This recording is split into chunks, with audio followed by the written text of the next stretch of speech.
ਆਦ ਰਾਗ ਸੁਹੀ ਮਹਲਾ ਤੀਜਾ ਘਰ ਤੀਜਾ। ਇੱਕ ਅਦੁੱਤੀ ਬ੍ਰਹਮ ਓੰਕਾਰ ਸਰਬ ਕਾ ਪ੍ਰਕਾਸ਼ਕ ਸਤ ਚਿਤ ਆਨੰਦ ਸਤ ਸਰੂਪ ਆਨੰਦ ਸਰੂਪ ਪ੍ਰਕਾਸ਼ ਸਰੂਪ। ਸੱਚੇ ਸਤਿਗੁਰ ਦੀ ਪ੍ਰਾਪਤੀ ਦੇ ਨਾਲ ਅਦੁੱਤੀ ਬ੍ਰਹਮ ਦੀ ਪ੍ਰਾਪਤੀ ਹੁੰਦੀ ਹੈ। ਸੱਚੇ ਸਤਿਗੁਰ ਦੀ ਕਿਰਪਾ ਹੋ ਜਾਵੇ, ਰਹਿਮਤਾਂ ਹੋ ਜਾਣ। ਜਿਵੇਂ ਦਾਸ ਬੇਨਤੀ ਕਰਦਾ ਹੈ, ਭਗਤ ਜੋ ਭਗਤੀ ਕਰਦਾ ਕਰਦਾ ਉਸ ਦੇ ਦਰ ਤੱਕ ਪਹੁੰਚ ਗਿਆ ਹੈ, ਉਹ ਭਗਤ ਹੈ। ਇਸੇ ਤਰ੍ਹਾਂ ਗੁਰਸਿੱਖ ਗੁਰੂ ਦੀ ਕਿਰਪਾ ਦਾ ਪਾਤਰ ਬਣ ਕੇ ਹੌਲੀ ਹੌਲੀ ਚੱਲਦਾ ਚੱਲਦਾ ਬ੍ਰਹਮ ਸਰੂਪ ਪਰਮਾਤਮਾ ਦੀ ਪ੍ਰਾਪਤੀ ਕਰ ਲੈਂਦਾ ਹੈ। ਕਿਰਪਾ ਗੁਰੂ ਦੀ ਨਾਲ ਹੋਏਗੀ। ਰਾਗ ਸੋਹੀ ਸੋਹੀ ਰਾਗਣੀ ਹੈ। ਪਾਵਨ ਸ਼ਬਦ ਧੰਨ ਗੁਰੂ ਅਮਰਦਾਸ ਜੀ ਦਾ ਸੁਰ ਤਾਲ ਦੇ ਤੀਸਰੇ ਘਰ ਦੇ ਅੰਦਰ ਗਾਇਨ ਕੀਤਾ ਗਿਆ ਹੈ ਜੀ। ਭਗਤ ਜਨਾ ਕੀ ਹਰ ਜੀਉ ਰਾਖੈ, ਜੁਗ ਜੁਗ ਰਖਦਾ ਆਇਆ ਰਾਮ। ਉਸ ਪ੍ਰਭੂ ਪਰਮਾਤਮਾ ਦਾ ਇੱਕ ਨਿਯਮ ਹੈ, ਇੱਕ ਰੂਲ ਹੈ, ਇੱਕ ਮਰਿਆਦਾ ਹੈ। ਜੋ ਲਿਖਤ ਹੋ ਗਈ ਹੈ, ਜੋ ਕਰਮ ਬਣ ਗਏ ਨੇ ਨਾ, ਉਹ ਕਰਮ ਭੋਗਣੇ ਪੈਣਗੇ, ਉਹ ਟਲਦੇ ਨਹੀਂ। ਪ੍ਰਭੂ ਪਰਮਾਤਮਾ ਦਾ ਇੱਕ ਬੜਾ ਕਰੜਾ ਰੂਲ ਹੈ, ਬੜਾ ਕਰੜਾ ਨਿਯਮ ਹੈ। ਉਹ ਨਿਯਮ ਰੂਲ ਇਹ ਹੈ ਕਿ ਜੋ ਕਰਮ ਬਣ ਗਏ ਨੇ ਉਹ ਭੋਗਣੇ ਪੈਣਗੇ। ਪਰ ਜਦੋਂ ਅਸੀਂ ਗੁਰੂ ਦੀ ਸ਼ਰਨ ਦੇ ਵਿੱਚ ਆ ਜਾਂਦੇ ਹਾਂ ਤੇ ਧੰਨ ਗੁਰੂ ਮਹਾਰਾਜ ਜੀ ਇਹ ਕਰਮ ਸੁਪਨੇ ਦੇ ਵਿੱਚ ਕੱਟ ਦਿੰਦੇ ਨੇ। ਸਾਨੂੰ ਸੁਪਨਾ ਹੁੰਦਾ, ਸੁਪਨੇ ਦੇ ਵਿੱਚ ਇਹ ਕਰਮ ਕੱਟੇ ਜਾਂਦੇ ਨੇ। ਇਸ ਦੀ ਗਵਾਹੀ ਧੰਨ ਗੁਰੂ ਅਰਜਨ ਦੇਵ ਜੀ ਦਾ ਜਦੋਂ ਅਸੀਂ ਗੁਰ ਇਤਿਹਾਸ ਪੜ੍ਹਦੇ ਹਾਂ ਤੇ ਮੰਡੀ ਵਾਲਾ ਜੋ ਰਾਜਾ ਸੀ, ਉਸ ਨੂੰ ਸੁਪਨੇ ਦੇ ਵਿੱਚ ਕਰਮ ਕੱਟ ਕੇ ਗੁਰੂ ਜੀ ਨੇ ਪ੍ਰਤੱਖ ਵਿਖਾਏ ਸਨ, ਕਿਉਂਕਿ ਉਸ ਦੇ ਮਨ ਦੇ ਵਿੱਚ ਸ਼ੰਕਾ ਹੋ ਗਈ ਸੀ ਵੀ ਜਿਹਦੇ ਕਰਮ ਹੀ ਨਹੀਂ ਕੱਟੇ ਜਾਂਦੇ ਤੇ ਫਿਰ ਗੁਰੂ ਧਾਰਨ ਦੀ ਕੀ ਲੋੜ ਹੈ। ਗੁਰੂ ਸਮਰੱਥ ਹੈ, ਗੁਰੂ ਕਰਮ ਕੱਟਦਾ ਹੈ ਤੇ ਕੀਤੇ ਹੋਏ ਕਰਮਾਂ ਦੇ ਨਾਲ ਮਨੁੱਖ ਜਿਹੜਾ ਉਹ ਦੁੱਖ ਤੇ ਸੁੱਖ ਭੋਗਦਾ ਹੈ। ਜਦੋਂ ਗੁਰੂ ਕਰਮ ਕੱਟ ਦਿੰਦਾ ਹੈ, ਸੁਪਨੇ 'ਚ ਭੋਗ ਲਈਦੇ ਨੇ ਤੇ ਫਿਰ ਇਹਨਾਂ ਦੇ ਕਰਮ ਨੇ ਜਿਹੜੇ ਥੋੜ੍ਹੇ ਜਿਹੇ ਸਖੈਨ ਹੁੰਦੇ ਨੇ। ਗੁਰੂ ਇਸ ਦੇ ਵੀ ਸਮਰੱਥ ਹੈ ਕਿ ਸਾਨੂੰ ਕਰਮਾਂ ਤੋਂ ਮੁਕਤ ਵੀ ਕਰ ਦਿੰਦਾ ਹੈ। ਸੋ ਧੰਨ ਗੁਰੂ ਅਮਰਦਾਸ ਜੀ ਕਿਰਪਾ ਕਰਦੇ ਨੇ। ਭਗਤ ਜਨਾ, ਜਨਾ ਦਾ ਅਰਥ ਹੁੰਦਾ ਹੈ ਗੁਰਸਿੱਖ, ਜਿਹਨੇ ਗੁਰੂ ਦੀ ਸਿੱਖੀ ਨੂੰ ਧਾਰਨ ਕੀਤਾ ਹੋਇਆ ਹੈ। ਭਗਤ ਜਨਾ ਕੀ ਹਰ ਜੀਉ ਰਾਖੈ। ਇੱਥੇ ਧੰਨ ਗੁਰੂ ਅਮਰਦਾਸ ਜੀ ਕਿਰਪਾ ਕਰਦੇ ਨੇ, ਜਿਹੜਾ ਜਨ ਦਾਸ ਭਗਤੀ ਕਰਦਾ ਹੈ ਉਸ ਦੀ ਰੱਖਿਆ ਕਰਨ ਵਾਲਾ ਧੰਨ ਗੁਰੂ ਅਕਾਲ ਪੁਰਖ ਵਾਹਿਗੁਰੂ ਹੈ। ਹਰ ਜੀਉ ਹਰੀ ਅਕਾਲ ਪੁਰਖ ਵਾਹਿਗੁਰੂ ਹੈ। ਯੁਗ ਯੁਗ ਰੱਖਦਾ ਆਇਆ ਰਾਮ। ਇਹ ਕਿਸੇ ਇੱਕ ਯੁੱਗ ਦੇ ਵਿੱਚ ਨਹੀਂ, ਯੁਗਾਂ ਜਗੰਤਰਾਂ ਦੇ ਵਿੱਚ ਆਪਣੇ ਭਗਤਾਂ ਦੀ ਰੱਖਿਆ ਆਪ ਕਰਦਾ ਆਇਆ ਹੈ। ਹਰ ਯੁਗ ਯੁਗ ਭਗਤ ਉਪਾਇਆ, ਪੈਜ ਰੱਖਦਾ ਆਇਆ ਰਾਮ ਰਾਜੀ। ਹਰਨਾਕਸ਼ ਦੁਸ਼ਟ ਹਰ ਮਾਰਿਆ, ਪ੍ਰਹਿਲਾਦ ਤਰਾਇਆ।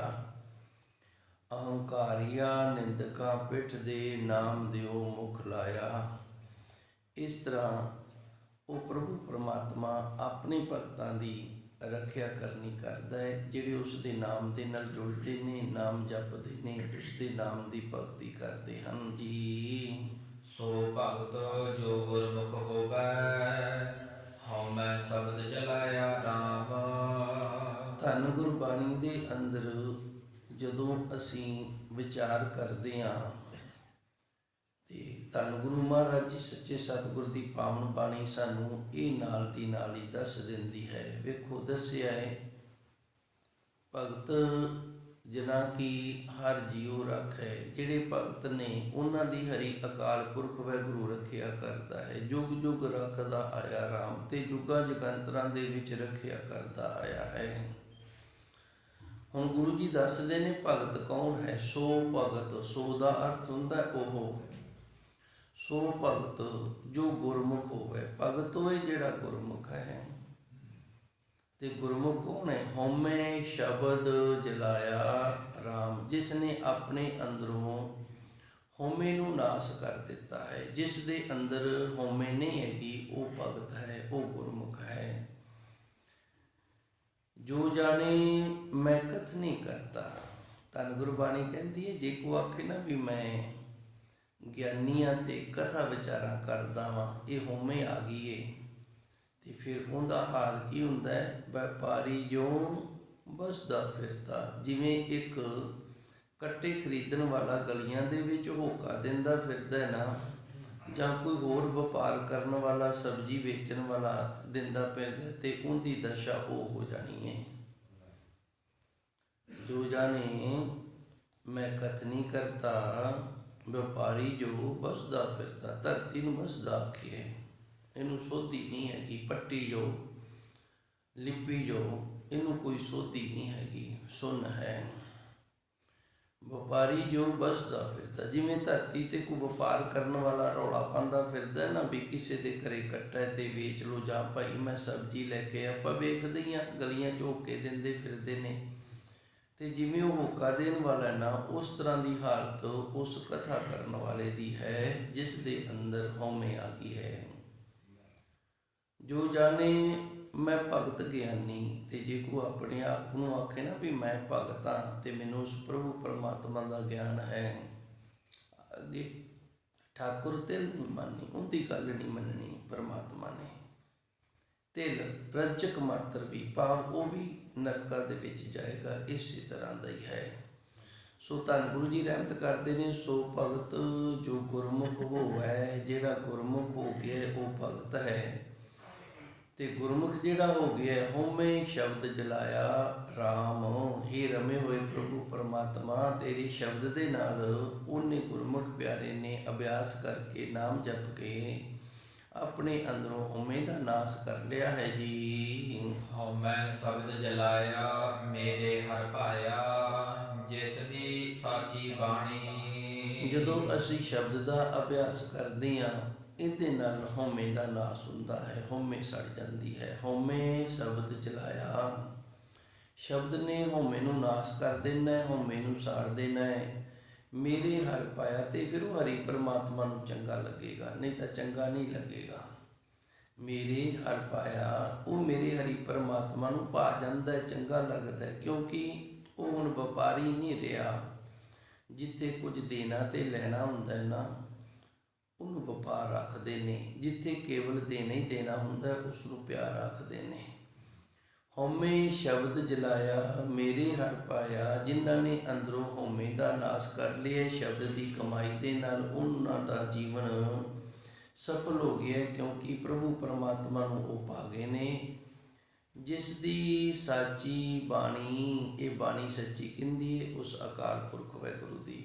ਮੇਰੇ ਹਰਿ ਪਾਇਆ, ਮੇਰੇ ਉਸ ਹਰੀ ਅਕਾਲ ਪੁਰਖ ਵਾਹਿਗੁਰੂ ਨੂੰ ਉਹ ਗੁਰਮੁਖ ਪਿਆਰਾ ਪਾ ਜਾਂਦਾ ਹੈ, ਚੰਗਾ ਲੱਗ ਜਾਂਦਾ ਹੈ, ਜਿਸ ਅਕਾਲ ਪੁਰਖ ਵਾਹਿਗੁਰੂ ਦੀ ਇਹ ਸੱਚੀ ਬਾਣੀ ਹੈ ਜੀ। ਸੱਚੀ ਭਗਤ ਕਰਹਿ ਦਿਨ ਰਾਤੀ, ਗੁਰਮੁਖ ਆਖ ਬਖਾਣੀ। ਸੱਚੀ ਭਗਤੀ ਦਿਨ ਤੇ ਰਾਤ ਕਰਦਾ ਰਵੇ, ਤੇ ਗੁਰਮੁਖ ਆਖ ਵਖਾਣੀ। ਆਖਣ ਦੇ ਵਿੱਚ ਤੇ ਵਖਿਆਨ ਦੇ ਵਿੱਚ ਇਤਨਾ ਫਰਕ ਹੁੰਦਾ ਹੈ। ਜਿਵੇਂ ਬਾਬਾ ਜੀ ਪੜ੍ਹਦੇ ਨੇ ਤੇ ਮੈਂ ਇਸ ਦਾ ਵਖਿਆਨ ਕਰ ਰਿਹਾ, ਕਥਾ ਕਰ ਰਿਹਾ। ਇੱਕ ਆਖਣਾ ਹੁੰਦਾ ਹੈ, ਇੱਕ ਵਖਿਆਨ ਕਰਨਾ ਹੁੰਦਾ ਹੈ। ਆਖੇ ਹੋਏ ਨੂੰ ਐਕਸਪਲੇਨੇਸ਼ਨ ਦੇ ਦੇਣੀ, ਉਸ ਦਾ ਵਖਿਆਨ ਕਰ ਦੇਣਾ, ਉਸ ਨੂੰ ਸਮਝਾ ਦੇਣਾ ਵਿਸਤਾਰ ਦੇ ਨਾਲ, ਇਹ ਵਖਿਆਨ ਹੈ। ਤਾਂ ਗੁਰੂ ਜੀ ਰਹਿਮਤ ਕਰਦੇ ਨੇ, ਸੱਚੀ ਭਗਤ, ਜਿਹੜੀ ਸੱਚੀ ਭਗਤੀ ਹੈ ਨਾ, ਕਰੇ ਦਿਨ ਰਾਤੀ, ਦਿਨ ਤੇ ਰਾਤ ਕਰਨੀ ਕਰੇ।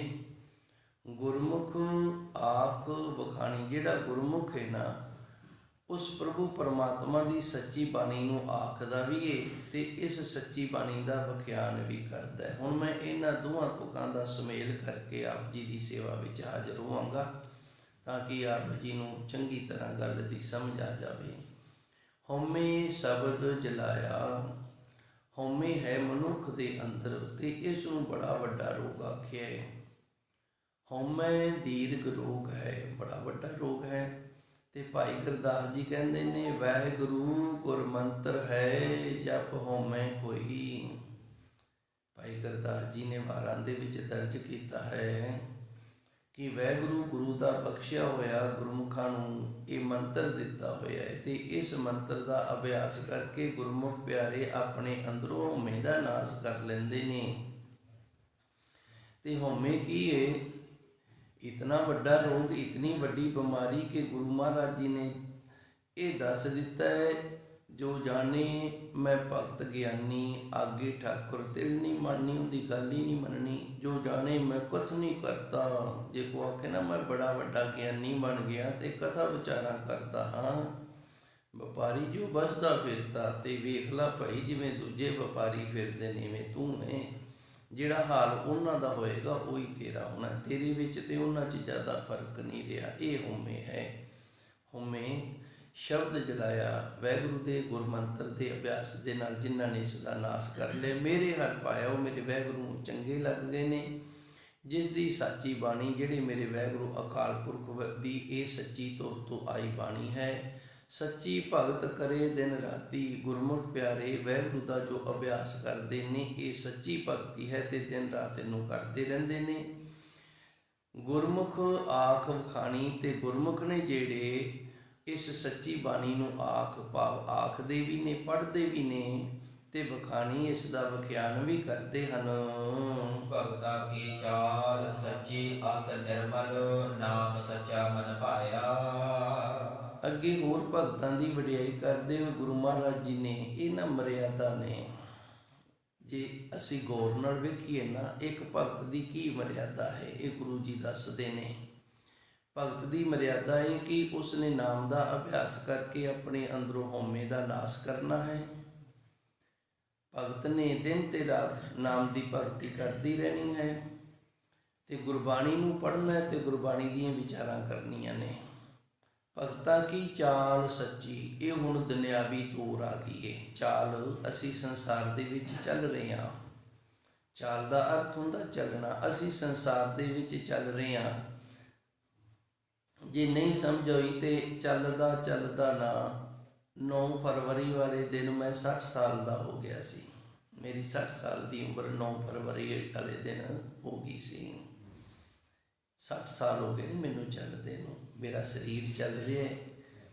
ਭਗਤਾਂ ਕੀ ਚਾਲ, ਤੇ ਜਦੋਂ ਅਸੀਂ ਚੱਲਦੇ ਹਾਂ, ਮੈਂ ਹੁਣ ਚੰਗੀ ਤਰ੍ਹਾਂ ਹੀ ਸਮਝਾਵਾਂਗਾ। ਜਦੋਂ ਅਸੀਂ ਚੱਲਦੇ ਹਾਂ ਨਾ, ਕਿਤੇ ਠੁੱਡੇ ਲੱਗਦੇ ਨੇ, ਕਿਤੇ ਟੋਹੇ ਆ ਜਾਂਦੇ ਨੇ, ਕਿਤੇ ਪਹਾੜ ਉੱਚੇ ਚੜ੍ਹਨੇ ਪੈ ਜਾਂਦੇ ਨੇ, ਬੜੀਆਂ ਤਕਲੀਫਾਂ ਹੁੰਦੀਆਂ ਨੇ ਤੁਰਦਿਆਂ ਨੂੰ। ਉਵੇਂ ਇਹ ਸਰੀਰ ਜਿਹੜਾ ਉਮਰ ਦੇ ਵਿੱਚ ਚੱਲ ਰਿਹਾ ਨਾ, ਇਹਦੇ ਵਿੱਚ ਵੀ ਬੜੀਆਂ ਤਕਲੀਫਾਂ ਹੁੰਦੀਆਂ ਨੇ।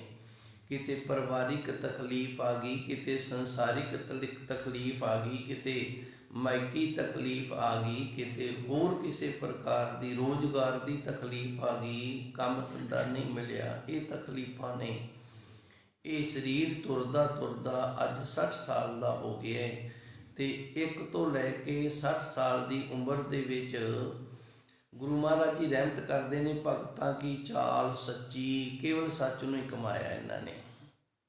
ਭਗਤ ਰਵਿਦਾਸ ਜੀ ਨੇ ਜਨਮ ਤੋਂ ਲੈ ਕੇ ਅੱਜ ਤੱਕ ਜਿਤਨੀ ਇਹਨਾਂ ਦੀ 151 ਸਾਲ ਇਹਨਾਂ ਨੇ ਤੁਰਨਾ ਕੀਤਾ ਸੀ ਸਰੀਰ ਕਰਕੇ, ਭਾਵ ਉਮਰ ਨੂੰ ਭੋਗਣਾ ਕੀਤਾ ਸੀ।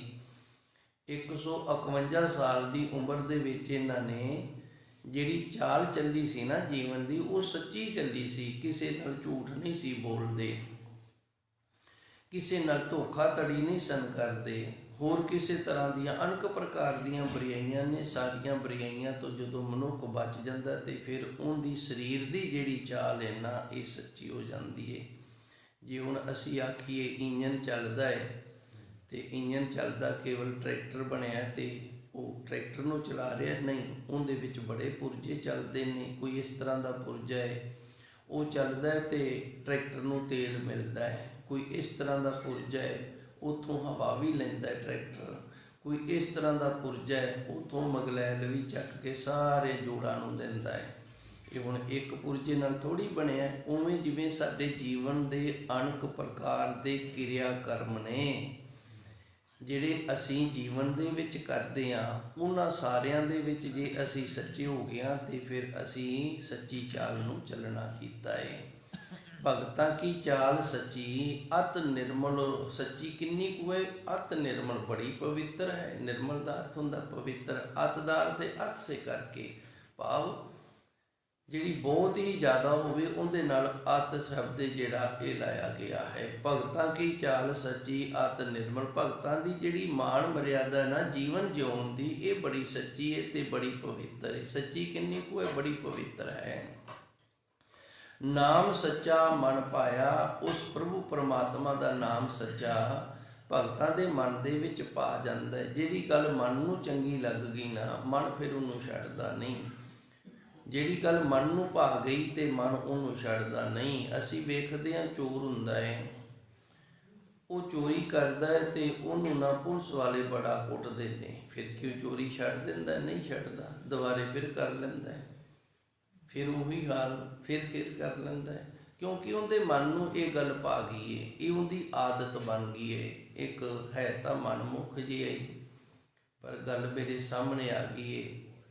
ਵਾਰੇ ਸ਼ਾਹ ਇਹਦਾ ਨਾਂ ਹੈ ਤੇ ਇਹਨੇ ਲਿਖਿਆ, ਵਾਰੇ ਸ਼ਾਹ ਆਦਤਾਂ ਨਾ ਜਾਂਦੀਆਂ ਨੀ, ਭਾਵੇਂ ਕੱਟੀਏ ਪੋਰੀਆਂ ਪੋਰੀਆਂ ਜੀ। ਕਹਿੰਦਾ ਪੂਰੀ ਤੋਂ ਭਾਵ ਬਈ ਬੰਦ ਕੱਟ ਦਈਏ ਨਾ ਤੇ ਆਦਤ ਜਿਹੜੀ ਏ ਉਹ ਫਿਰ ਵੀ ਨਹੀਂ ਜਾਂਦੀ। ਤੇ ਧੰਨ ਗੁਰਬਾਣੀ ਦੇ ਅੰਦਰ ਵੀ ਪ੍ਰਮਾਣ ਹੈ, ਮੱਛੀ ਦਾ ਪ੍ਰਮਾਣ ਦਿੱਤਾ ਗੁਰੂ ਜੀ ਨੇ।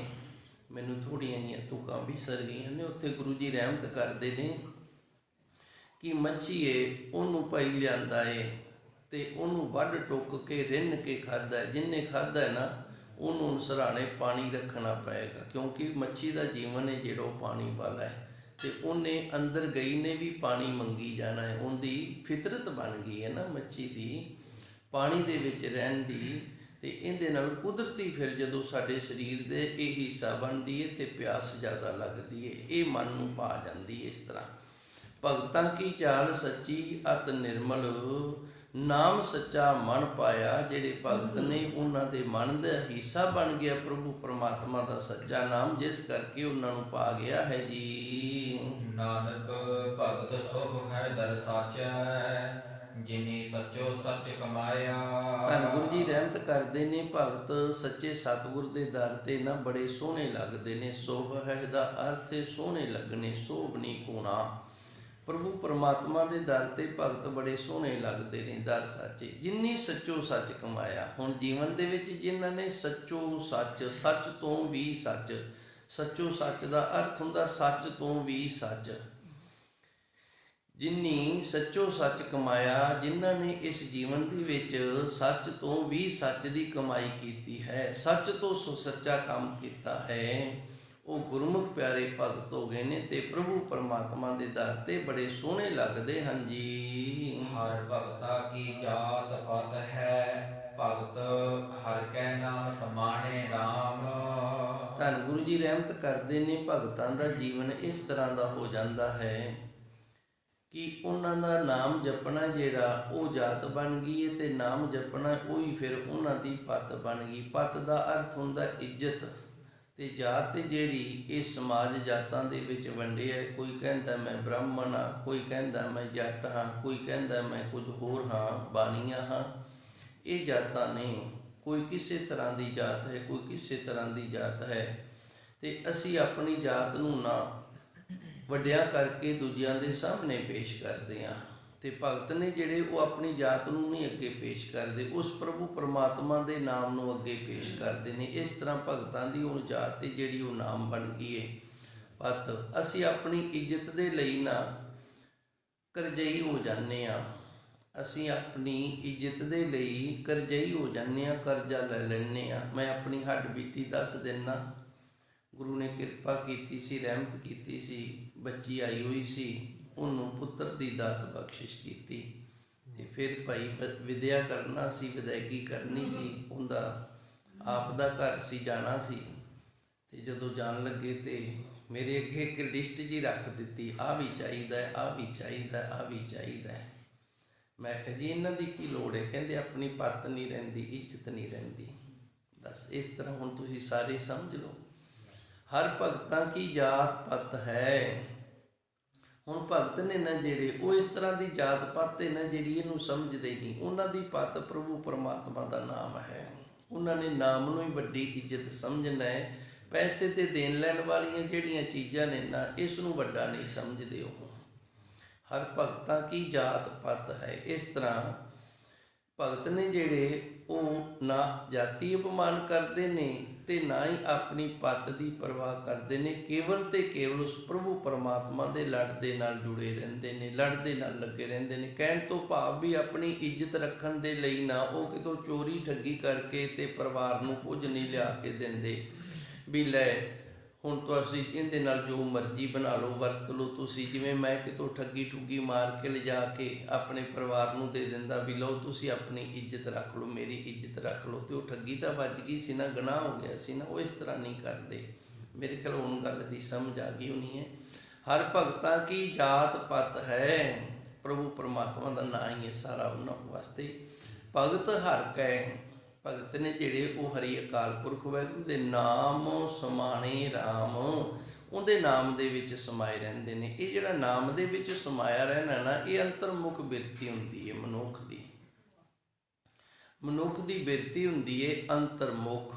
ਉਹ ਆਪਣੇ ਅੰਦਰ ਨਾਲ ਜੁੜਿਆ ਰਹਿੰਦਾ, ਬਾਹਰ ਨਹੀਂ ਜੁੜਦਾ। ਇਹ ਜਿਨ੍ਹਾਂ ਦੇ ਨਾਲ ਹੁੰਦਾ ਹੈ ਨਾ, ਕੇਵਲ ਉਹੀ ਸਮਝਣਗੇ, ਦੂਜਿਆਂ ਨੂੰ ਸਮਝ ਨਹੀਂ ਆਏਗੀ। ਦੂਜੇ ਕਹਿਣਗੇ ਜਦੋਂ ਅੰਦਰ ਜੁੜ ਗਿਆ ਤੇ ਬਾਹਰ ਕਿਵੇਂ ਤੁਰੇਗਾ। ਫਿਰ ਧਿਆਨ ਜਦੋਂ ਅੰਦਰ ਜੁੜ ਗਿਆ, ਅੰਦਰ ਜੁੜਿਆ ਹੈ, ਤੇ ਉਹ ਫਿਰ ਬਾਹਰ ਕਿਵੇਂ ਤੁਰੇਗਾ। ਇਸ ਨੂੰ ਸਮਝਾਉਣ ਦੇ ਲਈ ਫਿਰ ਸਾਡੇ ਵਿਦਿਆ ਦਾਤੇ ਕਿਹਾ ਕਰਦੇ ਸਨ, ਬੱਚਾ ਜਿਹੜਾ, ਬੱਚਾ ਪੀਂਘੇ ਦੇ ਵਿੱਚ ਸੁੱਤਾ ਹੈ ਜਾਂ ਮੰਜੇ ਤੇ ਸੁੱਤਾ ਹੈ, ਬੱਚੇ ਨੂੰ ਬੱਚੇ ਦੀ ਮਾਂ ਨੇ ਨਵਾ ਧਵਾ ਕੇ ਖਵਾ ਪਵਾ ਕੇ ਨਾ ਸੁਆ ਦਿੱਤਾ, ਉਹ ਸੌਂ ਗਿਆ ਤੇ ਆਪ ਉਹ ਕੰਮ ਕਾਰ ਕਰਦੀ ਫਿਰਦੀ ਏ। ਤੇ ਜੇ ਉਹਨੂੰ ਪੁੱਛੋ ਉਹਦਾ ਧਿਆਨ ਕਿੱਥੇ, ਉਹਦਾ ਧਿਆਨ ਬੱਚੇ ਦੇ ਵਿੱਚ ਏ ਵੀ ਮੇਰਾ ਪੁੱਤਰ ਉੱਠੇਗਾ ਤੇ ਰੋਏਗਾ ਤੇ ਮੈਂ ਉਹਦੇ ਜਾ ਕੇ ਇਹਨੂੰ ਸੰਭਾਲ ਲਾਂਗੀ। ਇਹ ਹੁਣ ਅੰਦਰੋਂ ਬੱਚੇ ਨਾਲ ਜੁੜੀ ਹੋਈ ਹੈ, ਬਾਹਰੋਂ ਕੰਮ ਕਰ ਰਹੀ ਹੈ। ਅੰਦਰੋਂ ਬੱਚੇ ਦੇ ਨਾਲ ਜੁੜੀ ਹੋਈ ਹੈ, ਧਿਆਨ ਹੈ ਜਿਹੜਾ ਉਹ ਬੱਚੇ ਦੇ ਵਿੱਚ। ਜੇ ਗਲੀ ਦੇ ਵਿੱਚ ਜਾ ਕੇ ਕਿਸੇ ਦੇ ਨਾਲ ਗੱਲ ਵੀ ਕਰ ਰਹੀ ਹੈ ਨਾ, ਤੇ ਫਿਰ ਉਹਦਾ ਧਿਆਨ ਜਿਹੜਾ ਅੰਦਰ ਇੰਨਾ ਜੁੜਿਆ, ਉਹ ਬੱਚੇ ਦੇ ਨਾਲ ਜੁੜਿਆ ਹੈ। ਇੱਕ ਹੋਰ ਪ੍ਰਮਾਣ ਗੁਰਬਾਣੀ ਦੇ ਅੰਦਰ ਆਉਂਦਾ ਹੈ, ਉਹ ਆਉਂਦਾ ਹੈ ਸਿਰ ਦੇ ਉੱਤੇ ਮਟਕੇ ਰੱਖਣ ਦਾ। ਸਖੀਆਂ ਦੇ ਨਾਲ ਪਹਿਲੋਂ ਬੱਚੀਆਂ ਪਾਣੀ ਲੈਣ ਜਾਇਆ ਕਰਦੀਆਂ ਸਨ, ਆਪਣੀਆਂ ਸਹੇਲੀਆਂ ਦੇ ਨਾਲ 4-5 ਇਕੱਠੀਆਂ ਹੋ ਜਾਣੀਆਂ, ਖੂਹ ਤੋਂ ਪਾਣੀ ਲੈ ਕੇ ਆਉਣਾ।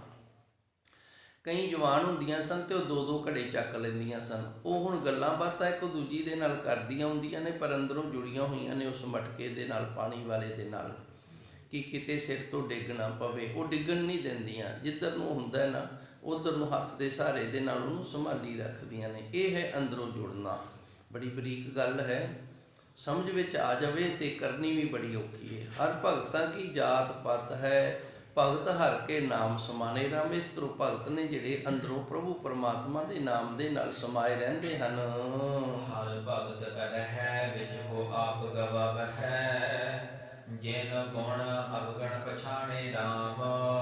ਧੰਨ ਗੁਰੂ ਜੀ ਕਿਰਪਾ ਕਰ ਰਹੇ ਨੇ। ਹਰ ਭਗਤ ਜਿਹੜੇ ਹਰੀ ਪਰਮਾਤਮਾ ਦੇ ਭਗਤ ਨੇ ਨਾ, ਕਰ ਹੈ ਉਹ ਉਹਦੀ ਭਗਤੀ ਕਰਦੇ ਨੇ, ਵਿੱਚੋਂ ਆਪ ਗਵਾਵੇ, ਤੇ ਆਪ ਹੀ ਜਿਹੜਾ ਆਪਾ ਭਾਵ ਹੈ ਨਾ, ਉਹ ਵਿੱਚੋਂ ਨਾਸ ਕਰ ਲੈਂਦੇ ਨੇ। ਆਪਾ ਭਾਵ ਤੋਂ ਅਰਥ ਹੁੰਦਾ ਵੀ ਮੈਂ ਵੀ ਕੁਝ ਹੈਗਾ, ਆਪਾਂ ਵੀ ਹੈਗੇ ਆ, ਆਪਾਂ ਵੀ ਕੁਝ ਹੈਗੇ ਆ, ਇਹਨੂੰ ਕਹਿੰਦੇ ਨੇ ਆਪਾ ਭਾਵ। ਇੱਕ ਵਾਰੀ ਨਾ ਦਾਸ ਇੱਧਰ ਸੰਗਰੀਏ ਸਾਈਡ 'ਤੇ ਗਿਆ ਸੀ, ਕੋਈ ਰਿਸ਼ਤੇਦਾਰੀਆਂ ਸਾਡੀਆਂ ਨੇ ਉੱਧਰ ਕਿਸੇ ਕਾਰਜ ਨੂੰ ਲੈ ਕੇ, ਤੇ ਉਹਨਾਂ ਦੇ ਉੱਥੇ ਸਥਾਨ ਹੈ ਧਾਰਮਿਕ, ਤੇ ਉੱਥੇ ਜੋ ਸੰਤ ਮਹਾਤਮਾ ਰਹਿੰਦੇ ਸਨ, ਉਹ ਇੱਕ ਡਿਉੜੀ ਬਣਵਾ ਰਹੇ ਸਨ, ਤੇ ਡਿਉੜੀ ਦੇ ਉੱਤੇ ਉਹਨਾਂ ਨੇ ਨਾ ਆਪਣਾ ਜਿਹੜਾ ਨਾਮ ਸੀ ਉਹ ਲਿਖਵਾ ਲਿਆ। ਤਿਆਰ ਹੋ ਗਈ, ਇਹ ਨਾਮ ਲਿਖਵਾ ਲਿਆ। ਤੇ ਮੈਂ ਪੁੱਛਿਆ ਜੀ ਇਹ ਮਹਾਂਪੁਰਸ਼ ਕੌਣ ਨੇ? ਕਹਿੰਦੇ ਇਹ ਨੇ ਜਿਨ੍ਹਾਂ ਨੇ ਸੇਵਾ ਕਰਵਾਈ ਹੈ। ਤੁਸੀਂ ਵੇਖਿਆ ਹੋਣਾ ਕਾਰ ਸੇਵਾ ਵਾਲੇ ਆਪਣਾ ਨਾਮ ਨਹੀਂ ਲਿਖਾਉਂਦੇ। ਕਦੀ ਵੀ ਕਿਸੇ ਕਾਰ ਸੇਵਾ ਵਾਲੇ ਨੇ ਨਾ ਇਮਾਰਤ ਤਿਆਰ ਕਰਵਾ ਕੇ ਤੇ ਉਹਦੇ ਅੱਗੇ ਇਹ ਨਹੀਂ ਲਿਖਿਆ ਵੀ ਇਹ ਫਲਾਣੇ ਸੰਤ ਨੇ ਤਿਆਰ ਕਰਵਾਈ ਹੈ, ਨਹੀਂ, ਕਿਉਂਕਿ ਸੰਗਤਾਂ ਦੀ ਮਾਇਆ ਹੁੰਦੀ ਹੈ ਤੇ ਇਹ ਚੀਜ਼ ਸੰਗਤਾਂ ਦੀ ਹੈ। ਜਿੰਦੇ ਅੰਦਰ ਆਪਾ ਭਾਵ ਹੈ ਨਾ, ਉਹ ਨਾ ਲਿਖਾਏਗਾ ਵੀ ਮੈਂ ਇਹ ਤਿਆਰ ਕਰਵਾਈ ਹੈ। ਇਹ ਆਪਾ ਭਾਵ ਹੈ, ਇਹ ਸਾਡੇ ਅੰਦਰ ਅਹੰ ਬਿਰਤੀ ਹੈ, ਹੰਕਾਰ ਹੈ ਵੀ ਮੈਂ ਆ ਕਰਵਾਇਆ। ਤੇ ਮੈਂ ਪੁੱਛਿਆ ਵੀ ਇਹਦੀ ਕੀ ਲੋੜ ਹੈ? ਤੇ ਉਹ ਬੜੇ ਬਜ਼ੁਰਗ ਸਨ, ਬੜੀ ਵੱਡੀ ਉਮਰ ਦੇ ਸਨ। ਉਹਨਾਂ ਨੂੰ ਮੈਂ ਸਵਾਲ ਕੀਤਾ ਵੀ ਆ ਤੁਸੀਂ ਇੱਥੇ ਨਾਮ ਲਿਖਾ ਲਿਆ ਮਹਾਂਪੁਰਸ਼ੋ, ਤੇ ਇਹਦਾ ਕੀ ਕਾਰਨ ਹੈ, ਇਹ ਕਿਉਂ ਲਿਖਾਇਆ? ਮਾਇਆ ਤੇ ਸੰਗਤ ਦੀ ਹੈ। ਤੇ ਮੈਨੂੰ ਕਹਿੰਦਾ ਸੰਗਤਾਂ ਨੇ ਕਹਿ ਦਿੱਤਾ ਬਾਬਾ ਜੀ ਤੁਹਾਡੇ ਮਗਰੋਂ ਤੁਹਾਡੀ ਯਾਦ ਹੈ ਜਿਹੜੀ ਉਹ ਬਣੀ ਰਹੇਗੀ। ਤੇ ਮੈਂ ਉਹਦੇ ਨਾਲ ਕੀ ਹੋਏਗਾ? ਮੰਨ ਲਓ ਮੈਂ ਮਰ ਜਾਂਦਾ, ਮੇਰੇ ਮਰਨ ਤੋਂ ਬਾਅਦ ਮੇਰੀ ਯਾਦ ਬਣੀ ਰਹਿੰਦੀ, ਤੇ ਉਹਦੇ ਨਾਲ ਕੀ ਹੋਏਗਾ? ਕੁਝ ਵੀ ਨਹੀਂ ਹੋਣਾ, ਕੁਝ ਵੀ ਨਹੀਂ ਹੋਣਾ। ਮੈਨੂੰ ਤਾਂ ਕੋਈ ਫਾਇਦਾ ਹੀ ਨਹੀਂ, ਨਾ ਹੀ ਲੋਕਾਂ ਨੂੰ ਫਾਇਦਾ ਹੈ। ਹਰ ਭਗਤ ਕਰੇ ਵਿੱਚੋਂ ਆਪ ਗਵਾਵੇ। ਜਦੋਂ ਹਰੀ ਦੀ ਭਗਤੀ ਕਰਦੇ ਨੇ ਨਾ, ਫਿਰ ਇਸ ਤਰ੍ਹਾਂ ਆਪ ਨੂੰ ਅੱਗੇ ਨਹੀਂ ਲੈ ਕੇ ਆਉਂਦੇ ਵੀ ਸਾਡੀ ਯਾਦ ਹੈ ਜਿਹੜੀ ਲੋਕਾਂ ਦੇ ਵਿੱਚ ਬਣੀ ਰਹੇ, ਆਪਾ ਭਾਵ ਜਿਹੜਾ ਉਹ ਬਣਿਆ ਰਹੇ। ਕਦੇ ਭਗਤ ਰਵਿਦਾਸ ਜੀ ਨੇ ਜਦੋਂ ਬੰਦਗੀ ਕੀਤੀ ਸੀ ਤੇ ਸ਼ਾਇਦ ਉਹਨਾਂ ਦੇ ਅੰਦਰ ਇਹ ਆਪਾ ਭਾਵ ਖਿਆਲ ਹੋਵੇਗਾ ਹੀ ਨਹੀਂ ਵੀ ਸਾਡੀ ਬਾਣੀ ਜਿਹੜੀ ਧੰਨ ਗੁਰੂ ਗ੍ਰੰਥ ਸਾਹਿਬ ਵਿੱਚ ਦਰਜ ਹੋਵੇ। ਸਮਾਂ ਜਿਹੜੇ ਆਪਾ ਭਾਵ ਕਰਕੇ ਧੰਨ ਗੁਰਬਾਣੀ ਨੂੰ ਗੁਰੂ ਗ੍ਰੰਥ ਸਾਹਿਬ ਦੇ ਵਿੱਚ ਦਰਜ ਕਰਵਾਉਣ ਵਾਸਤੇ ਆਏ ਸਨ ਨਾ, ਲਾਹੌਰ ਤੋਂ ਛੱਜੂ ਭਗਤ ਤੇ 3 ਭਗਤ 4 ਹੋਰ ਸਨ ਨਾਲ, ਤੇ ਗੁਰੂ ਮਹਾਰਾਜ ਜੀ ਨੇ ਦਰਜ ਹੀ ਨਹੀਂ ਸੀ ਕੀਤੀ। ਗੁਰੂ ਜੀ ਨੇ ਕਹਿਤੇ ਸੀ ਤੁਹਾਡੇ ਅੰਦਰ ਆਪਾ ਭਾਵ ਹੰਕਾਰ ਹੈ, ਤੇ ਇਹ ਬਾਣੀ ਦੇ ਅੰਦਰ ਤਾਂ ਇਹ ਤਾਂ ਤੁਰਕੀ ਬਾਣੀ ਹੈ, ਇਹਦੇ ਅੰਦਰ ਤਾਂ ਆਪਾ ਹੈ ਹੀ ਨਹੀਂ। ਹਰ ਭਗਤ ਕਰੇ ਵਿੱਚੋਂ ਆਪ ਗਵਾਵੇ। ਹਰੀ ਦੀ ਭਗਤੀ ਕਰਦਾ ਹੋਇਆ ਵਿੱਚੋਂ ਆਪਣੇ ਆਪ ਦਾ ਨਾਸ਼ ਕਰ ਲਵੇ, ਹਉਮੈ ਨੂੰ ਮਾਰ ਲਵੇ, ਹੰਗਤਾ ਨੂੰ ਮਾਰ ਲਵੇ। ਜਿਨ ਗੁਣ ਅਵਗੁਣ ਪਛਾਣੇ। ਮਨੁੱਖ ਦੇ ਅੰਦਰ ਗੁਣ ਵੀ ਨੇ ਤੇ ਔਗਣ ਵੀ ਨੇ, ਦੋਵੇਂ ਚੀਜ਼ਾਂ ਨੇ। ਇਹਨਾਂ ਦੀ ਪਛਾਣ ਮਨੁੱਖ ਨੇ ਕਰਨੀ ਹੈ ਵੀ ਮੈਂ ਜੋ ਕਰ ਰਿਹਾ ਇਹ ਗੁਣ ਹੈ ਕਿ ਅਵਗੁਣ ਹੈ।